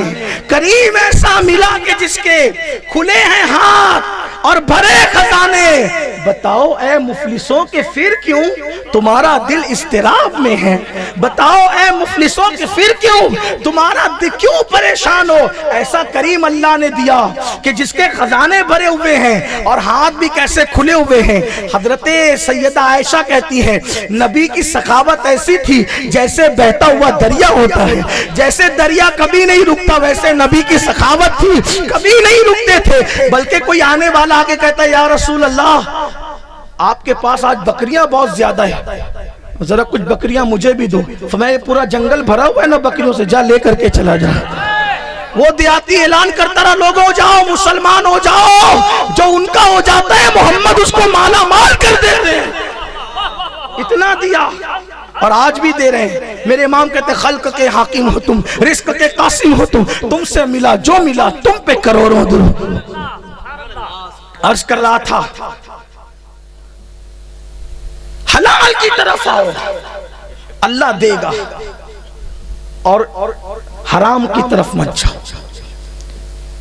اتنا ہی ملے گا جتنا قسمت میں، کیونکہ اللہ نے لکھ دیا ہے اس سے زیادہ نہیں ملے. اگر آپ سوچتے ہو کہ اس سے زیادہ ملے گا تو آپ تقدیر کا انکار کر دو، اور جو تقدیر کا انکار کرے فرمایا وہ فرعون ہے. فرعون آقا فرماتے جب میری امت تقدیر کا انکار کرنے لگے گی تو اللہ ان پہ عذاب نازل کرے گا، عذاب آئے گا ان پہ. دیکھ لو کبھی زلزلے آ رہے ہیں، کبھی بیماریاں آ رہی ہیں، کبھی سیلاب آ رہے ہیں، کہیں نہ کہیں تقدیر کا انکار ہو رہا ہے. اس لیے اللہ کے بندو تقدیر پہ یقین کرو، اتنا ہی ملے گا. اس سلسلے میں ایک چھوٹی سی حکایت یقین پختہ ہو جائے کیسے اتنا ہی ملے گا. حضرت ذوالنون مصری رحمت اللہ علیہ، ذوالنون مصری ایک سفر میں ہیں، نماز کا وقت ہوا، مسجد جانے لگے. مسجد جا رہے تھے تو دیکھا ایک نمازی نکل کے آ رہا ہے. آخری میں نکلنے والا نمازی کتنا نیک ہوتا ہے آپ سمجھتے ہیں نا، آخری میں. لیکن کچھ آخری میں نکلنے والے کبھی ہمیشہ نہیں، چٹنگ باز بھی ہوتے ہیں. نکلا، آپ نے دیکھا بڑا بھولا بھالا سیدھا سادہ، بیٹا میں اور میرا مرید ہم لوگ مسافر ہیں، جماعت ختم ہو گئی ہے، ہم چاہتے ہیں کہ جماعت سے پڑھ لیں، اس لیے ہمارا سامان تم سنبھالو. اس نے کہا بہت اچھا. وہ رک گیا، نماز پڑھ کے نکلے تو وہ غائب تھا، اور وہی نہیں غائب تھا، گھوڑے کے اوپر جو زین رکھی تھی وہ بھی غائب تھی. گھوڑے کی زین ہوتی وہ بھی غائب تھی. آپ نے انا للہ پڑھی. دیکھو اللہ والوں کی فکر بڑی عظیم تھی. کوئی چیز چوری ہو جاتی تھی وہ ٹینشن نہیں لیتے تھے، گم ہو جاتی کیا دیا تو الحمدللہ، لیا تو الحمدللہ، اپنا بھائی کیا ہم بھی اپنے نہیں ہیں، دیا تو الحمدللہ، لیا تو کوئی ٹینشن کی بات نہیں. ہاں اچھا جو چوری ہو جاتا ہے اگر صبر کر لو تو پھر اس پہ بہت ملتا ہے. ہاں بہت ملتا ہے. بہرحال تو آپ نے انا للہ پڑھی. ایک بات اور بتا دوں، مسجد میں کوئی چیز چوری ہو تو ڈھونڈنا نہیں، حضور ناراض ہوتے تھے. اس لیے جس کے گھر میں کوئی چیز چوری جائے آپ ڈھونڈو گے تو وہ گھر والا شرمندہ ہوتا ہے نا. میرے گھر میں چوری ہو گئی، میرے گھر میں چوری ہو گئی، تو اللہ کے گھر کو بدنام نہیں کرنا. اللہ کے لیے نہیں کہتا یہ بات، لیکن اللہ کے گھر کو بدنام نہیں ہوگی. چوری ہو گئی مت ڈھونڈو، نکل جاؤ، اس سے بہتر ملے گا. غریب نواز کیا جاؤ، کچھ گم ہو گیا کسی سے نہیں کہنا، چپ چاپ نکل جاؤ. ہاں ان کی چوکھٹ کو بدنام نہیں کرنا. حرم میں کچھ گم ہو جاؤ، نکل جاؤ، ان کی چوکھٹ کو بدنام نہیں کرنا، ان کے آستانوں کو بدنام نہیں کرنا. پھر دیکھنا کیسے کرم ہوتا ہے. ہاں خاموشی سے ڈھونڈ سکتے ہو تو اتنا اختیار ہے، لیکن شور نہیں کرو، چرچا نہیں کرو، بدنام مت کرو. بہرحال تو ہوا کیا، آپ نے انا للہ پڑھی. مرید تربیت یافتہ تھا، بہت تربیت یافتہ. کہا بیٹا جاؤ بازار سے دوسری زین خرید لاؤ. وہ مرید گیا تو دیکھا بازار میں وہی صاحب بیٹھے ہوئے تھے، نمازی صاحب جو آخری میں بڑے وظائف کر کے نکلے تھے. یہی تو بڑا المیہ ہے، نماز پڑھو سب ماں پارے، نماز بھی تو ہو، کبھی نماز بھی ہو. عشق اگر تیرا نہ ہو میری نماز کا امام، میرا رکوع بھی حجاب، میرے سجود بھی حجاب. نماز بھی تو کبھی ہو جائے، اللہ کرے کبھی نماز ہو جائے. ہاں کبھی نماز بھی ہو جائے. نمازی تو بن رہے لیکن کبھی نماز بھی، اللہ سے دعا کرو کبھی ایسی نماز کی توفیق دے کہ وہ نماز ہو جائے. ہاں ایک ہی سجدہ کافی ہے جنت میں لے جانے کے لیے، لیکن کبھی ہو جائے، کبھی ہو جائے وہ نماز ہو جائے. اس نماز کی تلاش میں ہو. لوگ کہتے ہیں جب ایک ہی سجدے پہ جنت ملتی ہے اتنے کیوں کرتے ہو؟ کہ اس لیے اتنے کروائے جاتے ہیں کہ کوئی ایسا ہو جائے، اس کو پانے کے لیے کوئی ایسا ہو جائے، اسی لیے کثرت سے کرتے ہیں کہ ایک بار ہو جائے. یہ بات ہے. تو عرض یہ کر رہا تھا مرید کو بھیجا, وہی بیٹھا ہوا تھا, اس نے جھگڑا نہیں کیا, اس لیے کہ اپنی ذات کے لیے لڑنا یہ کتوں کا کام ہے, شریفوں کا کام نہیں ہے. اللہ والے اپنی ذات کے لیے کبھی نہیں لڑا کرتے تھے. دیکھا وہ چور, وہی زین چور ہے, بیٹھا ہوا ہے, لیکن شرافت سے جا کے کہا کتنے میں بیچو گے؟ کہا 2 درہم میں. نکال کے 2 درہم دیے, زین اٹھا کر کے لائی. حضرت ذوالنورالمصین دیکھا تو مسکرائے کہ اللہ تیری شان, اللہ تیری شان. حضرت کیا ہوا؟ کہ یہ اپنی زین ہے. کہا ہاں. کہاں ملی؟ کا بازار میں. کہا وہی تو چور تھا, وہ جو اس کو آپ نمازی سمجھ رہے تھے, وہی چور تھا, وہی بیچتے بیٹھا تھا. کہا پھر کیا کیا؟ حضور کچھ نہیں. کہا میں نے دے دیا, لے لیا. کتنے میں؟ 2 درہم میں. کتنے میں؟ اللہ تیری شان. کیا ہوا بیٹا؟ جب میں نے اس کے بھولے بالے پن کو دیکھا تھا کہ یہ میرا سامان سنبھالے گا, تو میں نے دل میں نیت کی تھی, اللہ میں اس سے مفت میں کام نہیں لوں گا, جب نماز پڑھ کے نکلوں گا تو اس کو انعام میں 2 درہم دوں گا.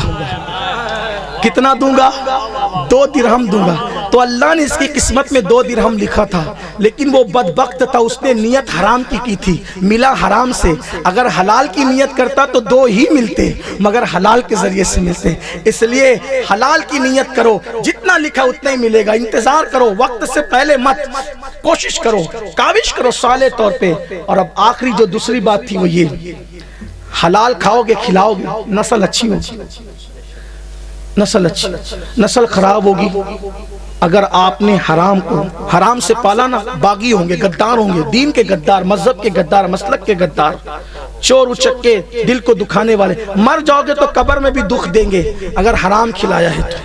ہاں, آپ کسی بھی اچھے اسکول میں پڑھا لو, میڈیم انگلش کتنی بھی بڑی سے بڑی میں ڈال دو, کتنے بھی بڑے مدرسے میں ڈال دو, یاد رکھنا مدرسے اور اسکول اسی کو سنوارتے ہیں. اگر کوئی بدبودار گارے سے عمارت بنائے, بدبودار گارے سے عمارت بنائے تو عمارت میں بدبو یعنی کیونکہ گارا بدبودار ہے, تو خمیر جیسا ہوگا نا وہی اثر دکھائے گا. حلال کھلاؤ. اس سلسلے میں دیکھو حلال کی کتنی پابندی. بڑے بڑے لوگ پیدا ہوئے حلال کی برکت. جب مخدوم سمنہ اپنے ماں کے شکم میں آئے نا, ماں کے پیٹ میں, بادشاہ تھے ان کے والد حضرت شیخ ابراہیم نور بخشی, حضرت شیخ سیدی ابراہیم نور بخشی.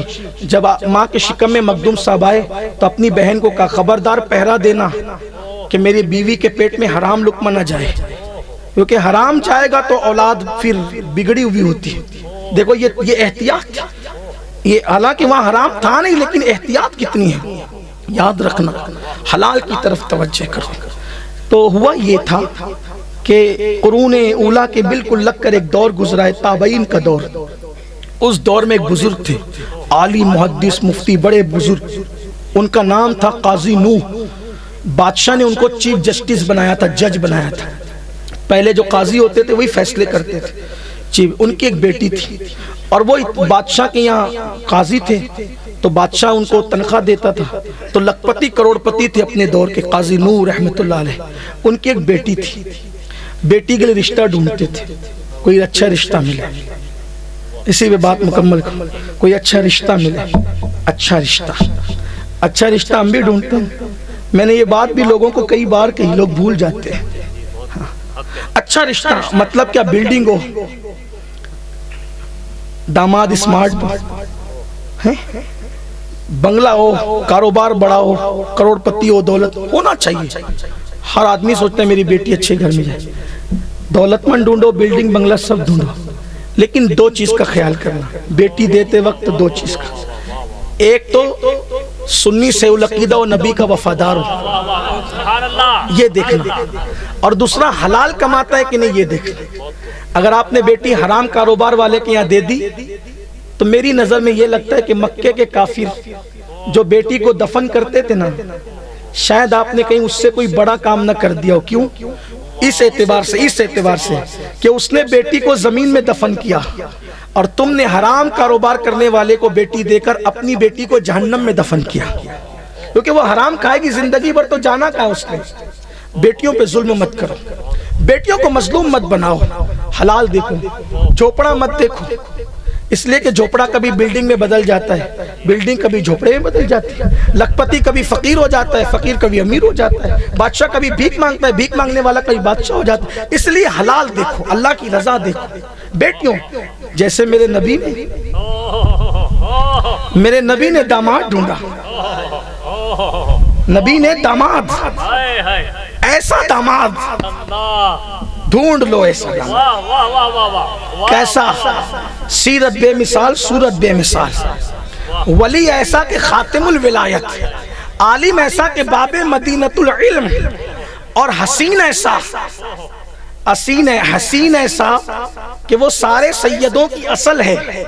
جب نسل اتنی خوبصورت ہے تو اصل کتنی خوبصورت، جس کے چہرے کے بارے میں کہا گیا کرم اللہ تعالی وجہ الکریم، لیکن دولت کا حال کیا تھا؟ دولت کا حال کیا تھا؟ خود کے پاس گھر بھی نہیں تھا، اور صرف 3 چیزیں تھی ان کی ملکیت میں۔ شادی ہونے تک مولا علی کی ملکیت میں کتنی چیزیں تھی؟ ایک گھوڑا، ایک تلوار، اور ایک زرہ، وہ بھی رسول اللہ کی دی ہوئی۔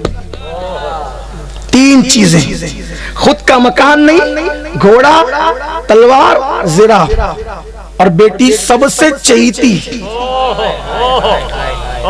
نبی دولت نہیں دیکھ رہے، دولت نہیں دیکھ رہے، نبی کردار، دینداری، کیریکٹر، دینداری کتنی؟ فرمایا علی کل ایمان ہے، علی سر سے لے کے پیر تک ایمان کا نام، مکمل ایمان کا نام علی ہے۔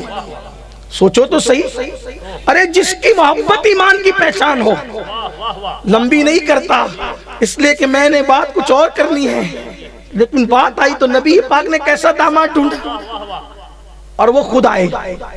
لیکن ایک بات اور عرض کروں، خود سے نہیں آئے، کسی کے مشورے پر آئے۔ کسی کے مشورے، کس نے مشورہ دیا؟ 2 ہستیاں، 2 ہستیوں نے مشورہ دیا۔ پہلی کا نام، وہ پہلے نمبر کا صحابی، افضل البشر بعد الانبیاء بالتحقیق، سیدنا ابوبکر صدیق۔ آج کچھ مینکیوں کو زکام ہوا ہے، کہ وہ پہلے نمبر پہ کیسے؟ میں کہا تیرے باپ کا پہلا نمبر ہے پھر؟ آپ کہتے ہیں غصے میں کیوں آتے؟ میں نے کہا غصے کی تو بات ہی ہے، میں ایسی بات نہیں کرتا، لیکن آپ نمبر دو گے، آپ نمبر دو گے صحابہ کو؟ او 2 نمبر ہی، تو کون ہے نمبر دینے والا؟ تو کون ہے؟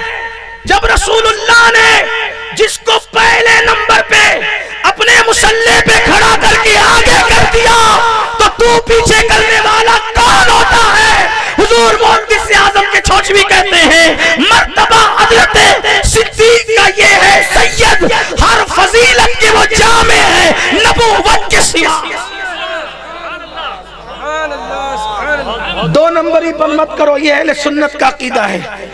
ہمیں آج 14ویں صدی میں 15ویں صدی میں کوئی نیا عقیدہ بنانے کی ضرورت نہیں ہے۔ ہمیں کیا کہ نیا عقیدہ؟ جب تو ہندوستان کا قانون بنانے کی اوقات نہیں رکھتا تو دین کا قانون بنانے کی حیثیت کیا رکھتا ہے؟ کوئی نیا عقیدہ بنانے کی ضرورت نہیں ہے۔ جو عقیدے پہ غوث پاک تھے وہی عقیدہ ہمارا ہوگا، جس عقیدے پہ غریب نواز تھے وہی عقیدہ ہمارا ہوگا، جس عقیدے میں مخدوم اشرف جہانگیر سمنانی تھے وہی عقیدہ ہمارا ہوگا، جس عقیدے میں محبوب الہی اور صابر کلیر تھے وہی عقیدہ ہمارا ہوگا۔ اور اسی عقیدے کی ترجمانی 14ویں صدی میں امام اہل سنت نے کی ہے۔ تیرے چاروں ہمدم ہیں، یک جان یک دل، ابو بکر فاروق عثمان علی ہے۔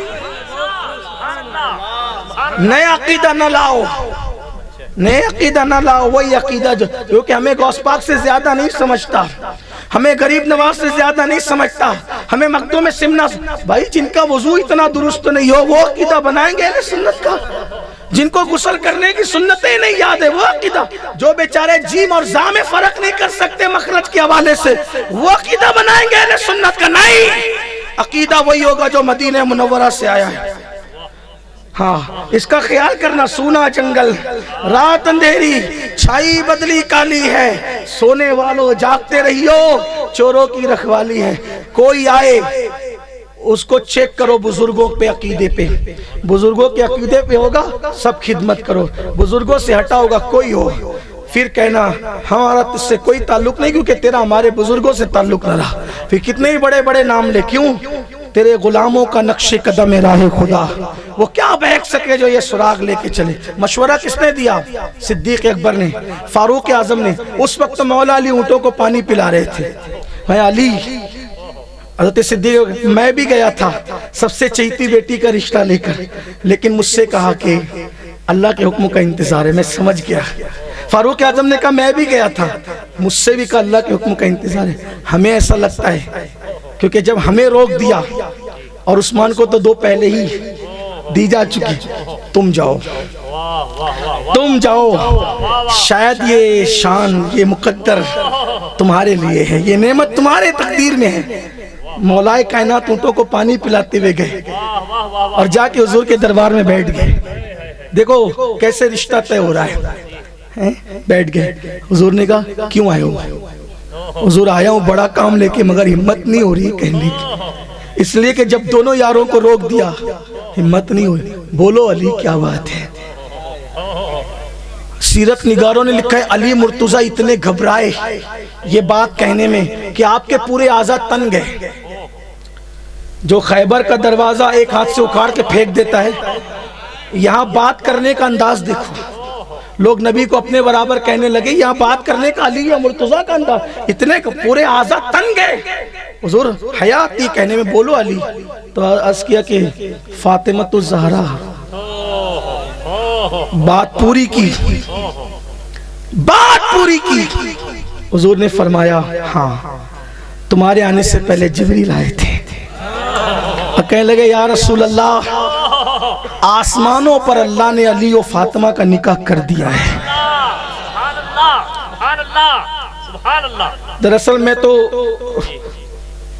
وہی عنوان پہ بات مکمل کر لینا چاہتا تھا، لیکن مجھے جو دولہ افسر میاں انہوں نے کہا کہ آپ ماں فاطمہ کا ذکر کریں. میں نے کہا پھر یہ تو میرا مقدر ہے،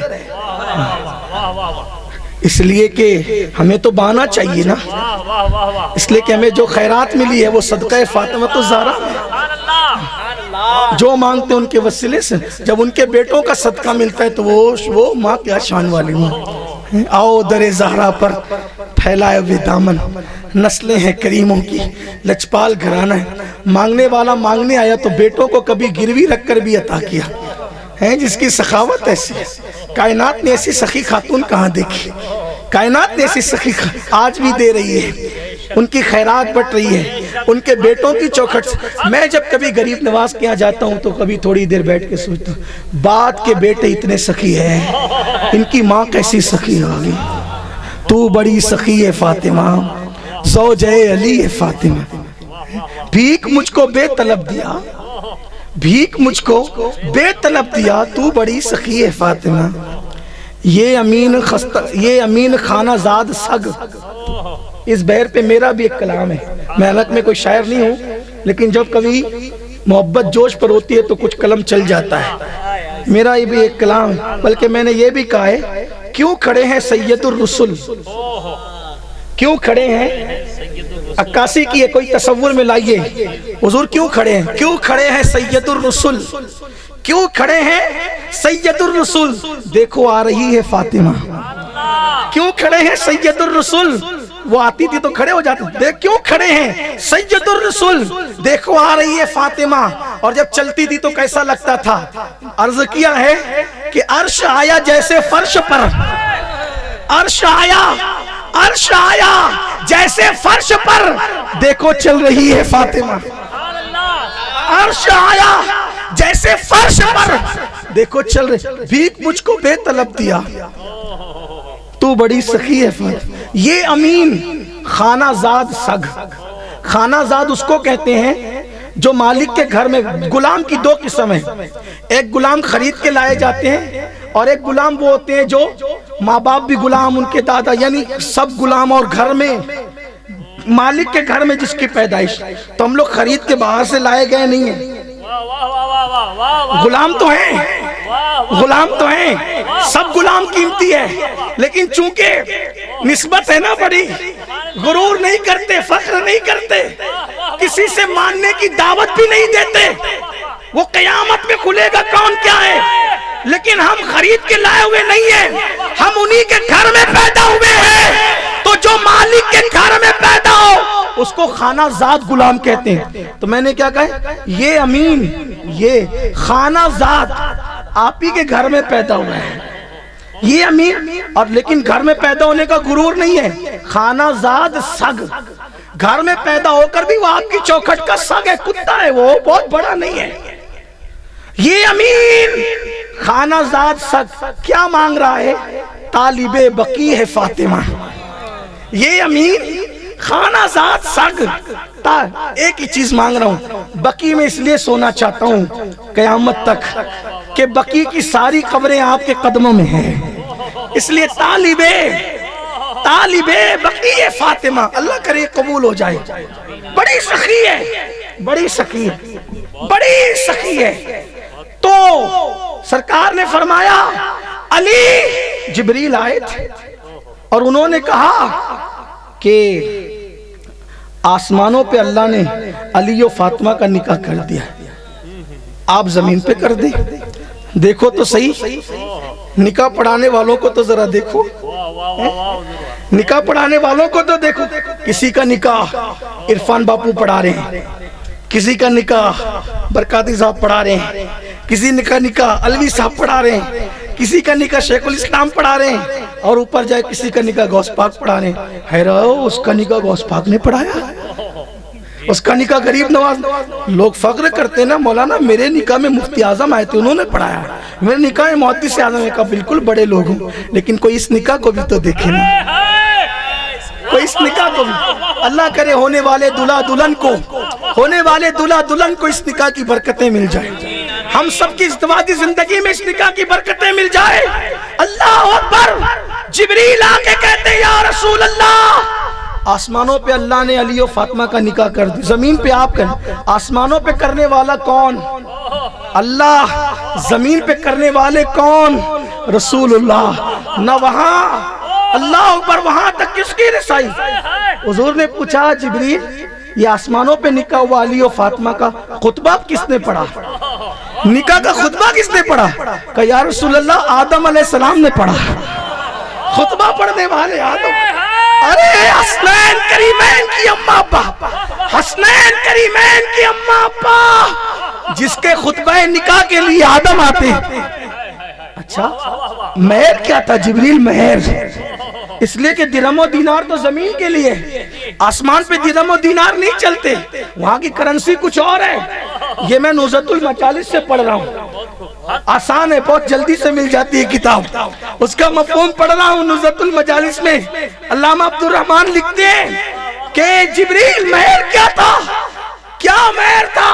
آسمانوں پہ ہوا نا، سکے نہیں، سونا چاندی نہیں، وہاں تو اس کی حیثیت ہی نہیں ہے. تو کہا یا رسول اللہ، قیامت تک جتنے اہل بیت سے محبت کرنے والے ہیں ان کا جنت میں داخل کر دینا. یہ علی و فاطمہ کا مہر مقرر ہوا.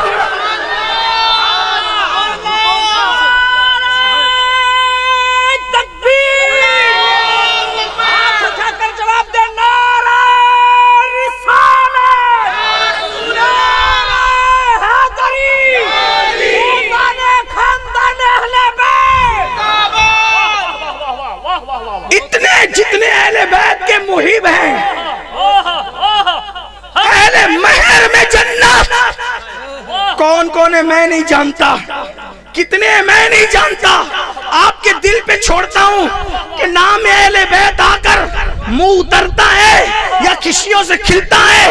اور یاد رکھنا، محبت اہل بیت یہ رافضیوں کے باپ کی جاگیر نہیں ہے، یہ سنیوں کا مقدر ہے. اہل بیت سے سچی محبت صرف سنی کر سکتے ہیں، اس لیے کہ اللہ نے یہ مقدر سنیوں کا. بہت اچھے.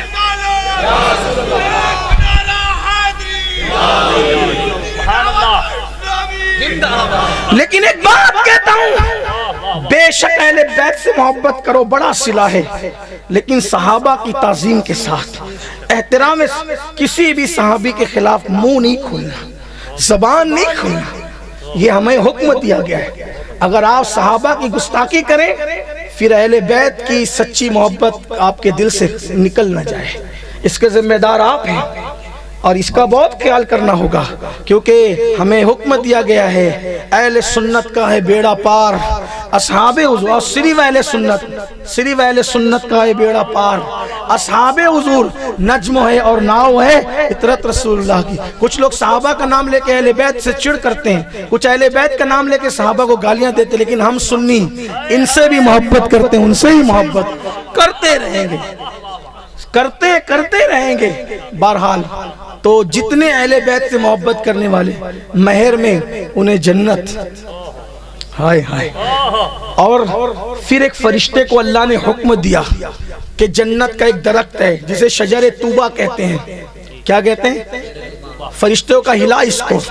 اس نے ہلایا, پتے گرے اور ہر پتے پر اہل بیت سے محبت کرنے والے کا نام لکھا تھا. وہ سب جنت میں جائیں گے انشاءاللہ. اہل بیت سے سچی محلہ نصیب کرے. اسی کو کفن میں لے جانے کی توفیق دے احترام صحابہ کے ساتھ, کیونکہ آقا نے فرمایا جو ہے میری اہل بیت کی محبت میں مرا وہ مومن مرا, وہ جنتی مرا, اس کو شہادت کی موت آئی. اور اہل بیت سے محبت کرنے والے جب جنت میں جائیں گے تو ان کو دلہن کی طرح سجا کر لے جایا جائے گا. بڑا انعام ہے. تو حضور نے فرمایا علی یہ تو مجھے جبریل کہہ چکے, اب جاؤ تم تیاری کرو, نکاح کی تیاری کرو. کیا ہے تمہارے پاس؟ حضور آپ ہی تو جانتے ہیں, اب سے زیادہ کون جانتا ہے میرے گھر کا حال, بلکہ رہتے بھی کہاں ہے حضور, آپ ہی کے گھر میں تو رہنا بھی ہے. میرا تو اپنا خود کا گھر بھی نہیں ہے. 3 چیزیں میرے پاس, گھوڑا ہے, تلوار ہے, زرہ ہے. تو کہا ایک چیز کے بغیر تمہارا کام چل سکتا ہے, 2 کے بغیر نہیں. جنگ کے لیے تو تلوار لازمی ہے, گھوڑا بھی لازمی ہے, 2 رکھ لو, زرہ بیچ دو. کیا بیچ دو؟ زرہ کس کو کہتے ہیں؟ لوہے کا لباس جنگ میں پہنتے تھے تاکہ تیر سے بچا جا سکے, تلواروں کے حملے سے بچا جا سکے. وہ زرہ ہے, کہا بیچ دو, اس کے بغیر تم کام چلا لو گے, وہ بیچ دو زرہ. کہا ٹھیک ہے, اور زرہ بیچ کر مہر کا انتظام کرنا. لیکن علی سنو, پہلے میں فاطمہ سے پوچھ لیتا ہوں. یہاں رک کر ایک بات کہوں گا, ضرور کہوں گا. اللہ نے نکاح کر دیا, حضور نے بھی رضامندی کا اظہار کر دیا. تعلیم امت کے لیے, امت کی تعلیم کے لیے, ہمیں تعلیم دینے کے لیے فاطمہ سے اجازت تو لے لو. جو نبی مختار کل, جس کا نکاح جس کے ساتھ چاہے کر دے, اللہ نے حق دیا, اختیار دیا. کسی کے بچے کا نکاح کسی کے ساتھ کر دے, کسی کی بچی کا نکاح کسی, اللہ نے حق دیا ان کو اختیار. کیونکہ غلام کا نکاح اور کنیز کا نکاح آقا کسی کے بھی ساتھ کر سکتا ہے, یہ شریعت کا مسئلہ ہے. پوری کائنات ان کی غلام ہے, جس سے چاہے نکاح. لیکن ہمیں تعلیم دینے کے لیے آج جو طلاق کثرت سے مسلمانوں میں واقع ہو رہی ہے, اس کی سب سے بڑی وجہ ایک یہ بھی ہے کہ ہم جب لڑکے کا نکاح کرنے جاتے ہیں کسی لڑکی سے, تو لڑکے سے 50 بار پوچھتے تجھے لڑکی پسند ہے کہ نہیں, ہے کہ نہیں, اور وہ جو کہتا ہے اسی پہ فیصلہ ہوتا ہے. لیکن آج بھی کچھ ظالم گھرانے ایسے ہیں, ظالم گھرانے آج بھی کچھ ایسے ہیں کہ وہ لڑکی سے پوچھنے کو اپنی انسلٹ اور بے عزتی سمجھتے ہیں. اور اگر لڑکی اپنا حق اختیار کرتے ہوئے کہہ دے کہ مجھے اس سے نکاح منظور نہیں ہے, تو باپ مارتا ہے, بھائی گالی دیتا ہے, بھابھی تانا دیتی ہے, بڑی بہن کہتی ہے تو اتنی آوارہ, اتنی بدچلن, تو کیوں منع کرتی؟ یاد رکھو, یہ بدچلن پن نہیں ہے, یہ آوارگی نہیں ہے, یہ حق نبی نے دیا ہے اپنی بیٹی سے پوچھ کر کہ تم کچھ بھی ہو سکتے ہو, نبی کے برابر نہیں. ان کی نالین کی گرد و غبار جیسے لڑکے سے پوچھا جاتا ہے ویسے لڑکی سے بھی پوچھا جائے. اور تم کب پوچھتے ہو لڑکی سے؟ جب دلہن بنا کر بٹھا دیتے ہو تو پوچھتے ہو کہ نکاح منظور ہے کہ نہیں. اب وہ ہاں نہ کہے گی تو مظلوم کب ہاں کہے گی؟ اس وقت تو پوچھا ہی جائے گا, اس وقت تو پوچھا ہی جائے گا. پہلے رشتہ طے کرنے سے پہلے پوچھو, اور اس کو پریشر مت ڈالو, اس کو حق دو. باپ نے تھوڑی رہنا ہے دولہے کے ساتھ, ماں نے تھوڑی زندگی گزارنا ہے داماد کے ساتھ, دوسری بہنوں نے تھوڑی رہنا اس کے گھر میں, رہنا جس نے اس کا انتخاب ہے. لڑکا اس کو بھی دکھایا جائے گا. میں فون پہ گفتگو کرنے کا قائل نہیں ہوں. لوگ میری تقریر پہ کمنٹ کر رہے تھے امین القادری نے کہہ دیا عورتوں کو موبائل نہ دو. میں نے کہا نہ تو, میرے نبی نے جو ہے وہ قلم دینے سے منع فرمایا, میں نے دین پیش کیا. کوئی ناراض ہوتا رہے, گالیاں دیتے رہے. کہا عورتیں ناراض ہو رہی, تقریر ہٹا دو. میں نے کہا تقریر نہیں ہٹے گی, عورتیں کیا ان کا شوہر بھی ناراض ہو جائے. ہاں لیکن اتنی نرمی کر دیتا ہوں البتہ کہ چلیں ٹھیک ہے, ضروری سمجھتے ہیں تو پھر اسمارٹ نہ دیں, وہ بغیر کیمرے والا, بغیر انٹرنیٹ والا دے دے. زیادہ ضروری سمجھتے ہیں تو اتنا دے, اس سے زیادہ کی بات نہیں. اس لیے کہ آج اگر عورتیں بھاگ رہی ہے, شادی شدہ عورتیں افیئر کے معاملات میں مبتلا ہوں, سب سے بڑا ذریعہ موبائل ہے. 5 لاکھ کا زیور دینا, اسمارٹ موبائل تو نہ دینا ظلم ہے. عزت بچانا چاہتے ہو تو کہ عورتیں ناراض ہونے دو. ہم نے کب کس کی راضی کی فکر کی؟ اس لیے کہ جو جن کے گھر چلاتے وہ ان کی رضا کی فکر چلتی. میرے بچے نبی کے ٹکڑوں پہ پلتے ہیں, مجھے کس کی فکر ہے؟ ہم نے کبھی کسی کی پرواہ نہیں کی انشاءاللہ، اور اللہ سے دعا ہے کہ اللہ کبھی کسی کی پرواہ کی توفیق۔ جس دن کسی کی طرف توجہ ہو جائے پھر اس دن ہم مومن کیسے رہ جائیں گے؟ ہمارا امام تو یہ کہتا ہے لے خبر جلد کے غیروں کی طرف دھیان گیا، میرے مولا میرے آقا تیرے قربان گیا۔ میں تو کسی کے گھر میں جاتا ہوں تو اللہ جانتا ہے میرا رب، میں یہ تصور نہیں کرتا ہوں کہ اس کے گھر مجھے کھچڑی کھانے ملے گی۔ اگر میں کھچڑی کا تصور کر لوں تو میں سمجھتا ہوں کہ تقریر کا عوض میں نے مانگ لیا، نبی سے کس منہ سے مانگوں گا؟ ہم یہ نیت لے کر جاتے ہیں، اللہ جانتا ہے نیتوں کو۔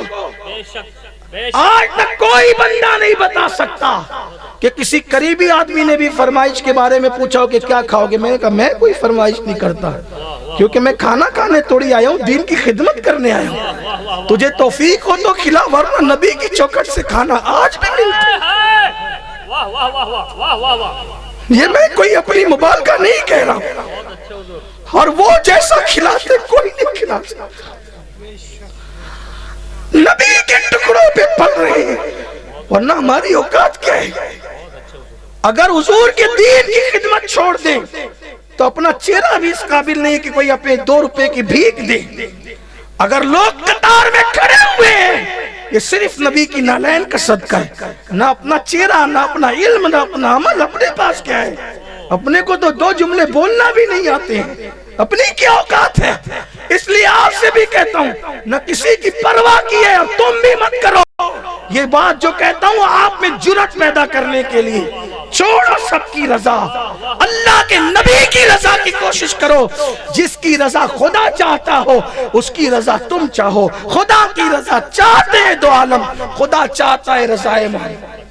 سود کے دھندے کرنے والوں کے گھر دعوت میں مت جاؤ، ناراض ہوتا ہے تو ہوتا رہے، ان کی رضا چاہو، بائیکاٹ کرو ان کا۔ جن کے حرام کاروبار چلتے نہ جاؤ ان کے یہاں۔ کیا سوچے گا؟ سوچے گا کچھ بھی، وہ ہماری کور میں توڑی آئے گا۔ معلوم ہو جائے تو نہ معلوم ہونے پر کیا کریں، ہمیں غیب کا علم توڑی ہے، نام صاحب نہ معلوم ہونے پر ہم بھی چلے جاتے ہیں، ہمیں نہیں پتا چلتا، آپ کو بھی نہیں معلوم ہے، لیکن اگر معلوم ہے تو نہ جاؤ۔ سگا بھائیو چھوڑ دو، باپ کرتا ہے چھوڑ دو، سمجھاؤ نہیں مانتا ہے چھوڑ دو۔ ہم اس کے لیے جہنم تھوڑی مول لے سکتے ہیں، یہ اپنا مذہب ہے، جو دین پہ چلے گا وہ اپنے دین چھوڑ دے، سمجھاؤ نہ مانے چھوڑ دو، ہاں نہ کھاؤ اس کے یہاں۔ چھوڑنے کا مطلب یہ نہیں کہ اس کو مارو پیٹو گالیاں تو نہیں، کہا تیرا کھانا نہیں کھائیں گے باقی سب کر، مل بیٹھ آ جا پیار کر، کوئی بات نہیں، رشتہ داری تو سے کھانا نہیں کھائیں گے، کیونکہ جہنم کی آگ پیٹ میں نہیں ڈالیں گے، حلال کو لازم پکڑ گے۔ میرے آقا نے تو شاید اسی دور کے لیے کہا، آقا نے فرمایا ایک زمانہ آئے گا سود اتنا عام ہوگا، اتنا سود عام ہوگا، اتنا کہ جو لوگ ڈوبیں گے وہ تو ڈوب ہی جائیں گے، جو بچنے والے ہوں گے، جو بچنا چاہیں گے، احتیاط کرنا چاہیں گے، ان تک بھی سود کے ذرات پہنچ کر کے رہیں گے، ذرے ان تک، جو بچیں گے ان تک ذرات پہنچیں گے، جو نہیں بچیں گے وہ تو ڈوب ہی جائیں گے۔ اللہ رحم فرمائے۔ تو عرض یہ کر رہا تھا کہ اللہ کے حبیب نے فرمایا فاطمہ سے پوچھ لو، آپ بھی پوچھو اپنی بیٹیوں سے، اور اس کو حق دو، اگر وہ نہ کہہ دے چھوڑ دو، پریشر مت ڈالو، اس کی خوشی اس کے نکاح کے لیے ضرور، اور حضور علیہ السلام نے یہ حق دیا ہے۔ اگر ہم نے ایسا کیا میں سمجھتا ہوں کہ 60% طلاق میں ہم کنٹرول کر سکتے۔ پھر حضور علیہ السلام نے جا کر کے پوچھا سیدہ سے، ہائے ہائے ہائے، جس کے دروازے کا دربان جبریل امین ہو، حضور پوچھتے ہیں فاطمہ دیکھو اجازت لی جا رہی ہے کس الفاظ کے ساتھ، اس سے مولا علی کی اہمیت کا اندازہ ہوتا ہے، اس سے علی پتہ چلتا ہے۔ فاطمہ میں تمہارے ساتھ اپنے خاندان کے سب سے بہترین آدمی، تمہارے ساتھ اپنے خاندان کے سب سے بہتر، نبی کا خاندان سارے خاندانوں میں اعلیٰ، اور نبی کا خاندان چنا ہوا خاندان، میرے خاندان کا سب سے بہترین انسان میں نے تیرے لیے چنا ہے۔ اللہ نے آسمانوں پہ نکاح کیا، تم کیا کہتی ہو بیٹی؟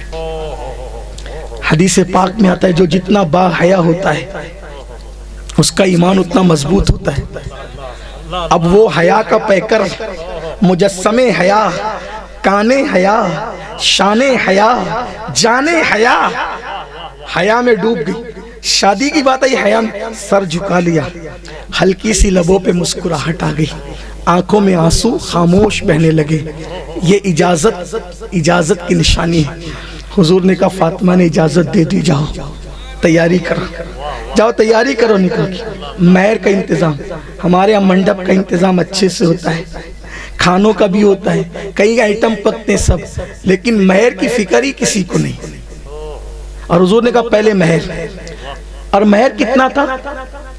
میں نے حساب لگایا اپنے چھوٹے سے محدود علم کے اعتبار سے، تو آج کی تاریخ میں وہ بنتا ہے 150 تولہ چاندی۔ جس کے گھر میں اس وقت تو کچھ نہیں تھا بلکہ گھر بھی بظاہر نہ تھا، ان کا مہر کتنا رکھا گیا؟ کتنا؟ 150 تولہ چاندی۔ کتنا؟ 150 تولہ چاندی۔ بات میں آگے کرتا ہوں، اتنے ٹائم میں ذرا آپ جوڑو 150 تولہ چاندی آج کی تاریخ میں کتنے ملتی ہے۔ 150 تولہ چاندی جس کا خود کا بظاہر گھر نہیں تھا۔ اور آج ہم کیا کرتے ہیں؟ میرے بیٹے کو کار بھی دو، میرے بیٹے کو یہ بھی دو، وہ میرے دوست کو یہ ملا، اس کے بچے کو وہ ملا، یہ بھیک مانگتے رہتے ہیں، یہ فہرست بناتے رہتے ہیں۔ یہی اتنا کمائے گا اس کے اعتبار سے مہر ہوگا۔ پہلے تو میں تقریباً جو ہے وہ 14-15 سال کی عمر سے نکاح پڑھاتا ہوں میں، تو 786 روپے بہت دن تک چلتا رہا۔ ایک دن میں نے سوچا یار یہ غلط ہو رہا ہے، میں نے کہا میں نہیں پڑھاؤں گا بھائی، تیری حیثیت کے مطابق رکھ تو پڑھاؤں گا، نہیں کسی اور کو بلا۔ اب میری دعا چاہتا ہے میں دعا کروں آ کے، تو میں اسی وقت پڑھاؤں گا نکاح۔ کہا حضور نے کم کہا نا، تو میں نے کہا سوچ تو صحیح، جس کے پاس جو زرہ بیچ کر مہر دینے والا ہے، زرہ بیچ کے، جمع پونجی سے نہیں دے رہے، زرہ بیچ کے دے رہے، اس کے لیے 150 تولہ چاندی۔ اور تم ابھی 786 میں اٹکے ہوئے ہو، نہیں یہ عدد بڑا خوبصورت ہے۔ میں کہا 1,786 میں تو ہو سکتا ہے۔ سبحان اللہ، بہت اچھے۔ تو یہ 786 نہیں چھوڑنا چاہتا۔ مہر فاطمی پہ بھی توجہ دو۔ کتنا ہو رہا ہے مولانا؟ نہیں جوڑا، جوڑو۔ نہیں مولانا زیادہ ہوتے۔ چاندی کیا بھاؤ مل رہی؟ یہ سب تاجر بیٹھے ابھی بتائیں گے کیا بھاؤ چاندی۔ 1 تولہ چاندی 700 روپے تولہ ہے، 150 تولہ کا کتنا ہوگا؟ دیکھو 1 لاکھ آج کی تاریخ میں یہ سیدہ فاطمہ کا مہر تھا۔ یہ کم زیادہ اور ہو سکتا ہے، 150 تولہ چاندی میں نے آپ کو بتا دیا۔ تو 150 تولہ چاندی کس کا؟ جس کے پاس بینک بیلنس والا معاملہ نہیں ہے، فرمانے زرہ بیچ اور مہر دے۔ کتنا؟ 150 تولہ۔ اب اتنا مہر، کم سے کم بیچاری اتنی رقم لے کے کوئی اچھا سا ہار تو بنائے، کوئی اچھا سا زیور تو بنائے۔ اور بلکہ اتنے اللہ کے یہ نیک بندے ہماری قوم کہ 30 سال پہلے مہر باندھا تھا، 50 سال پہلے باندھا تھا، آج تک دیا ہی نہیں۔ یہ بھی آ گیا نہیں، وہ بڑی خدمت کرتے، بنگلہ اس کے نام پہ کیا، ارے بنگلہ نام پہ کیا، لیکن ابھی مہر ابھی تک باقی ہے جو ادا کرنا واجب ہے۔ نہیں دو گے تو گنہگار ہوگے، دو۔ اور عورتوں سے کہتا ہوں اگر سن رہی ہو، لڑنا نہیں، پیار سے کہنا کہ دے دو۔ سید صاحب نے کہا تو دے دو، اور کچھ بڑھا کے دو۔ کچھ لوگ سوچتے ہیں کہ مہر کا پیسہ جو ہے وہ مسجد مدرسے میں دینا ضروری ہے، ایسا نہیں ہے۔ عورتیں دے دے، ان کی اپنی طبیعت، ان کو ثواب ملے گا، لیکن وہ اپنے کام میں بھی لے سکتی ہے، اپنے استعمال میں بھی لے سکتی ہے۔ اور میں تو یہ کہتا ہوں کہ اتنا مہر رکھو کہ اللہ نہ کرے، 1000 بار نہ کرے، اللہ کبھی نہ کرے کسی بیٹی پہ وہ دن نہ دکھائے کہ آگے چل کے اگر کوئی حادثہ ہو جائے تو وہ بعد میں اپنی زندگی کی عمارت کم سے کم اسی پر کھڑی کر سکے۔ اتنا تو مہر ہونا چاہیے۔ تو کم کا مطلب سمجھ میں آیا؟ جس نبی نے کم کی بات کی نا کہ کم مہر جو ہوگا وہ شادی بابر کہتے، تو وہاں کم کتنا تھا؟ اتنا تھا کم۔ اب جب کم اتنا ہے، زیادہ کتنا ہوگا؟ اب بات چلی، بہرحال اب میں دوسری بات نہیں پڑھوں گا، یہی بات نکل آئی، اسی بات ختم کروں گا، ٹائم زیادہ ہوا تو اب بات سمیٹتے ہیں۔ مولا علی نکلے اپنی زرہ لے کر۔ اب توجہ کرنا، بات ختم ہونے کو جا رہی ہے، بی بی زہرا کا نکاح پڑھنے جا رہا ہوں۔ دل میں جو نیک مرادیں وہ لے لیں، جن کی بیٹیوں کو رشتے نہیں وہ لے لیں، اس لیے کہ ہم اس نیت سے پڑھتے ہیں ذکر کو کہ ان کا ذکر آتا ہے تو رحمتوں کا نزول ہوتا ہے، ان کے بچوں کے ذکر پر رحمتوں کا نزول ہوتا ہے، ان کے غلاموں کے ذکر پہ رحمتوں کا نزول ہوتا ہے، ان کا ذکر آتا ہے تو دعائیں مقبول ہوتی ہیں۔ خاص طور پہ قوم کی وہ بیٹیاں جن کو رشتے نہیں آتے ہیں وہ دل میں نیت کرے۔ بی بی زہرا پاک کا نکاح کی شان سے ہوا، مولا علی اٹھے، زرہ گھر سے لی اور لے کر سوچا بیچوں کس کو، نبی پاک نے زرہ دیے، زرہ بیچوں کس کو، تو سیدھا گئے عثمان غنی کے گھر پہ۔ لوگوں کو میرے نبی کے ان 3 یاروں سے بڑا بخار آتا ہے، لیکن مشورہ دینے والے 2 یار اور زرہ خریدنے والے تیسرے یار۔ پتا چلا بی بی زہرا کے نکاح میں حصہ زیادہ کس کا ہے؟ پہنچانے والے صدیق عمر ہیں اور زرہ خریدنے والے عثمان غنی۔ تو کچھ لوگ یہ کہتے ہیں خریدا تو کیا احسان کیا، زرہ تو خریدی نا، کوئی بھی خرید سکتا تھا، آگے کا تجھے پتہ ہی نہیں ہے، تو آدھی ادھوری جانتا ہے۔ مولا علی گئے، یہ زرہ حضور نے مجھے دی تھی، میری شادی نکاح ہونے والا ہے تو اس کو خرید لو، مہر کا، خوشبو کا، نکاح کا، ولیمے کا انتظام کرنا ہے۔ کہا کتنے میں دیں گے؟ کہا آپ ہی قیمت لگائیں۔ ایک روایت کے مطابق آتا ہے 400 اور ایک روایت کے مطابق 480۔ کتنا؟ ایک 400 400 پکڑ لیں۔ کہا 400 میں دے دیتا ہوں۔ کہا ٹھیک ہے، اچھی قیمت اس دور کے حساب سے، حالانکہ وہ تو حضور کی زرہ تھی، مولا علی نے پہنی تھی، اس کی کیا قیمت ہو سکتی تھی، لیکن دور تھا، 400 قیمت لگائی۔ پھر کہا علی تم نے مجھے اس قابل سمجھا، یہ زرہ تو کہیں اور بھی بک سکتی تھی، تم نے اس قابل سمجھا کہ یہ زرہ تم نے نبی کی میرے ہاتھوں فروخت کی، اس سے خوش ہو کر میں 400 اور دیتا ہوں، 400 میں خریدتا ہوں، 400 اور دیتا ہوں۔ اور علی یہ میرے نبی کی سنت ہے کہ جب کوئی دولہا بنتا ہے تو حضور اس کو تحفہ کچھ نہ کچھ دیتے ہیں، تو یہ تم دولہا بننے جا رہے ہو تو اس زرہ کو میں بطور تحفہ تمہیں پیش بھی کر دیتا ہوں۔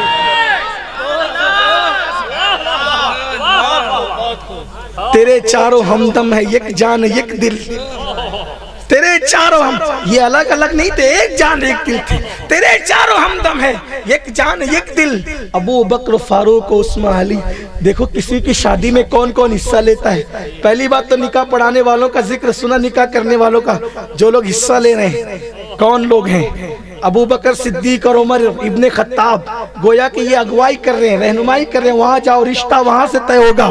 اور پھر یہ مہر کے معاملے اور ولیمے اور خوشبو کے معاملے میں کون حصے دار بن رہا ہے؟ عثمان غنی کی شان سے۔ لیکن غیرت علی کا کتنا، ایسے نہیں کہا نہیں مہر لے جاؤ، یہ زرہ لے جاؤ، میں نہیں خریدتا، میں مالدار ہوں، تمہاری مدد کر دیتا ہوں۔ نہیں، جانتے تھے علی ایسا غیرت والا ہے، ایسے نہیں لے گا، تو پھر کیا کیا؟ ٹھیک ہے خرید لیا۔ پھر نبی کی زرہ یہاں تک لائی، اس کے عوض میں اور 400 دیا اور زرہ آپ کو بطور تحفہ دے دی۔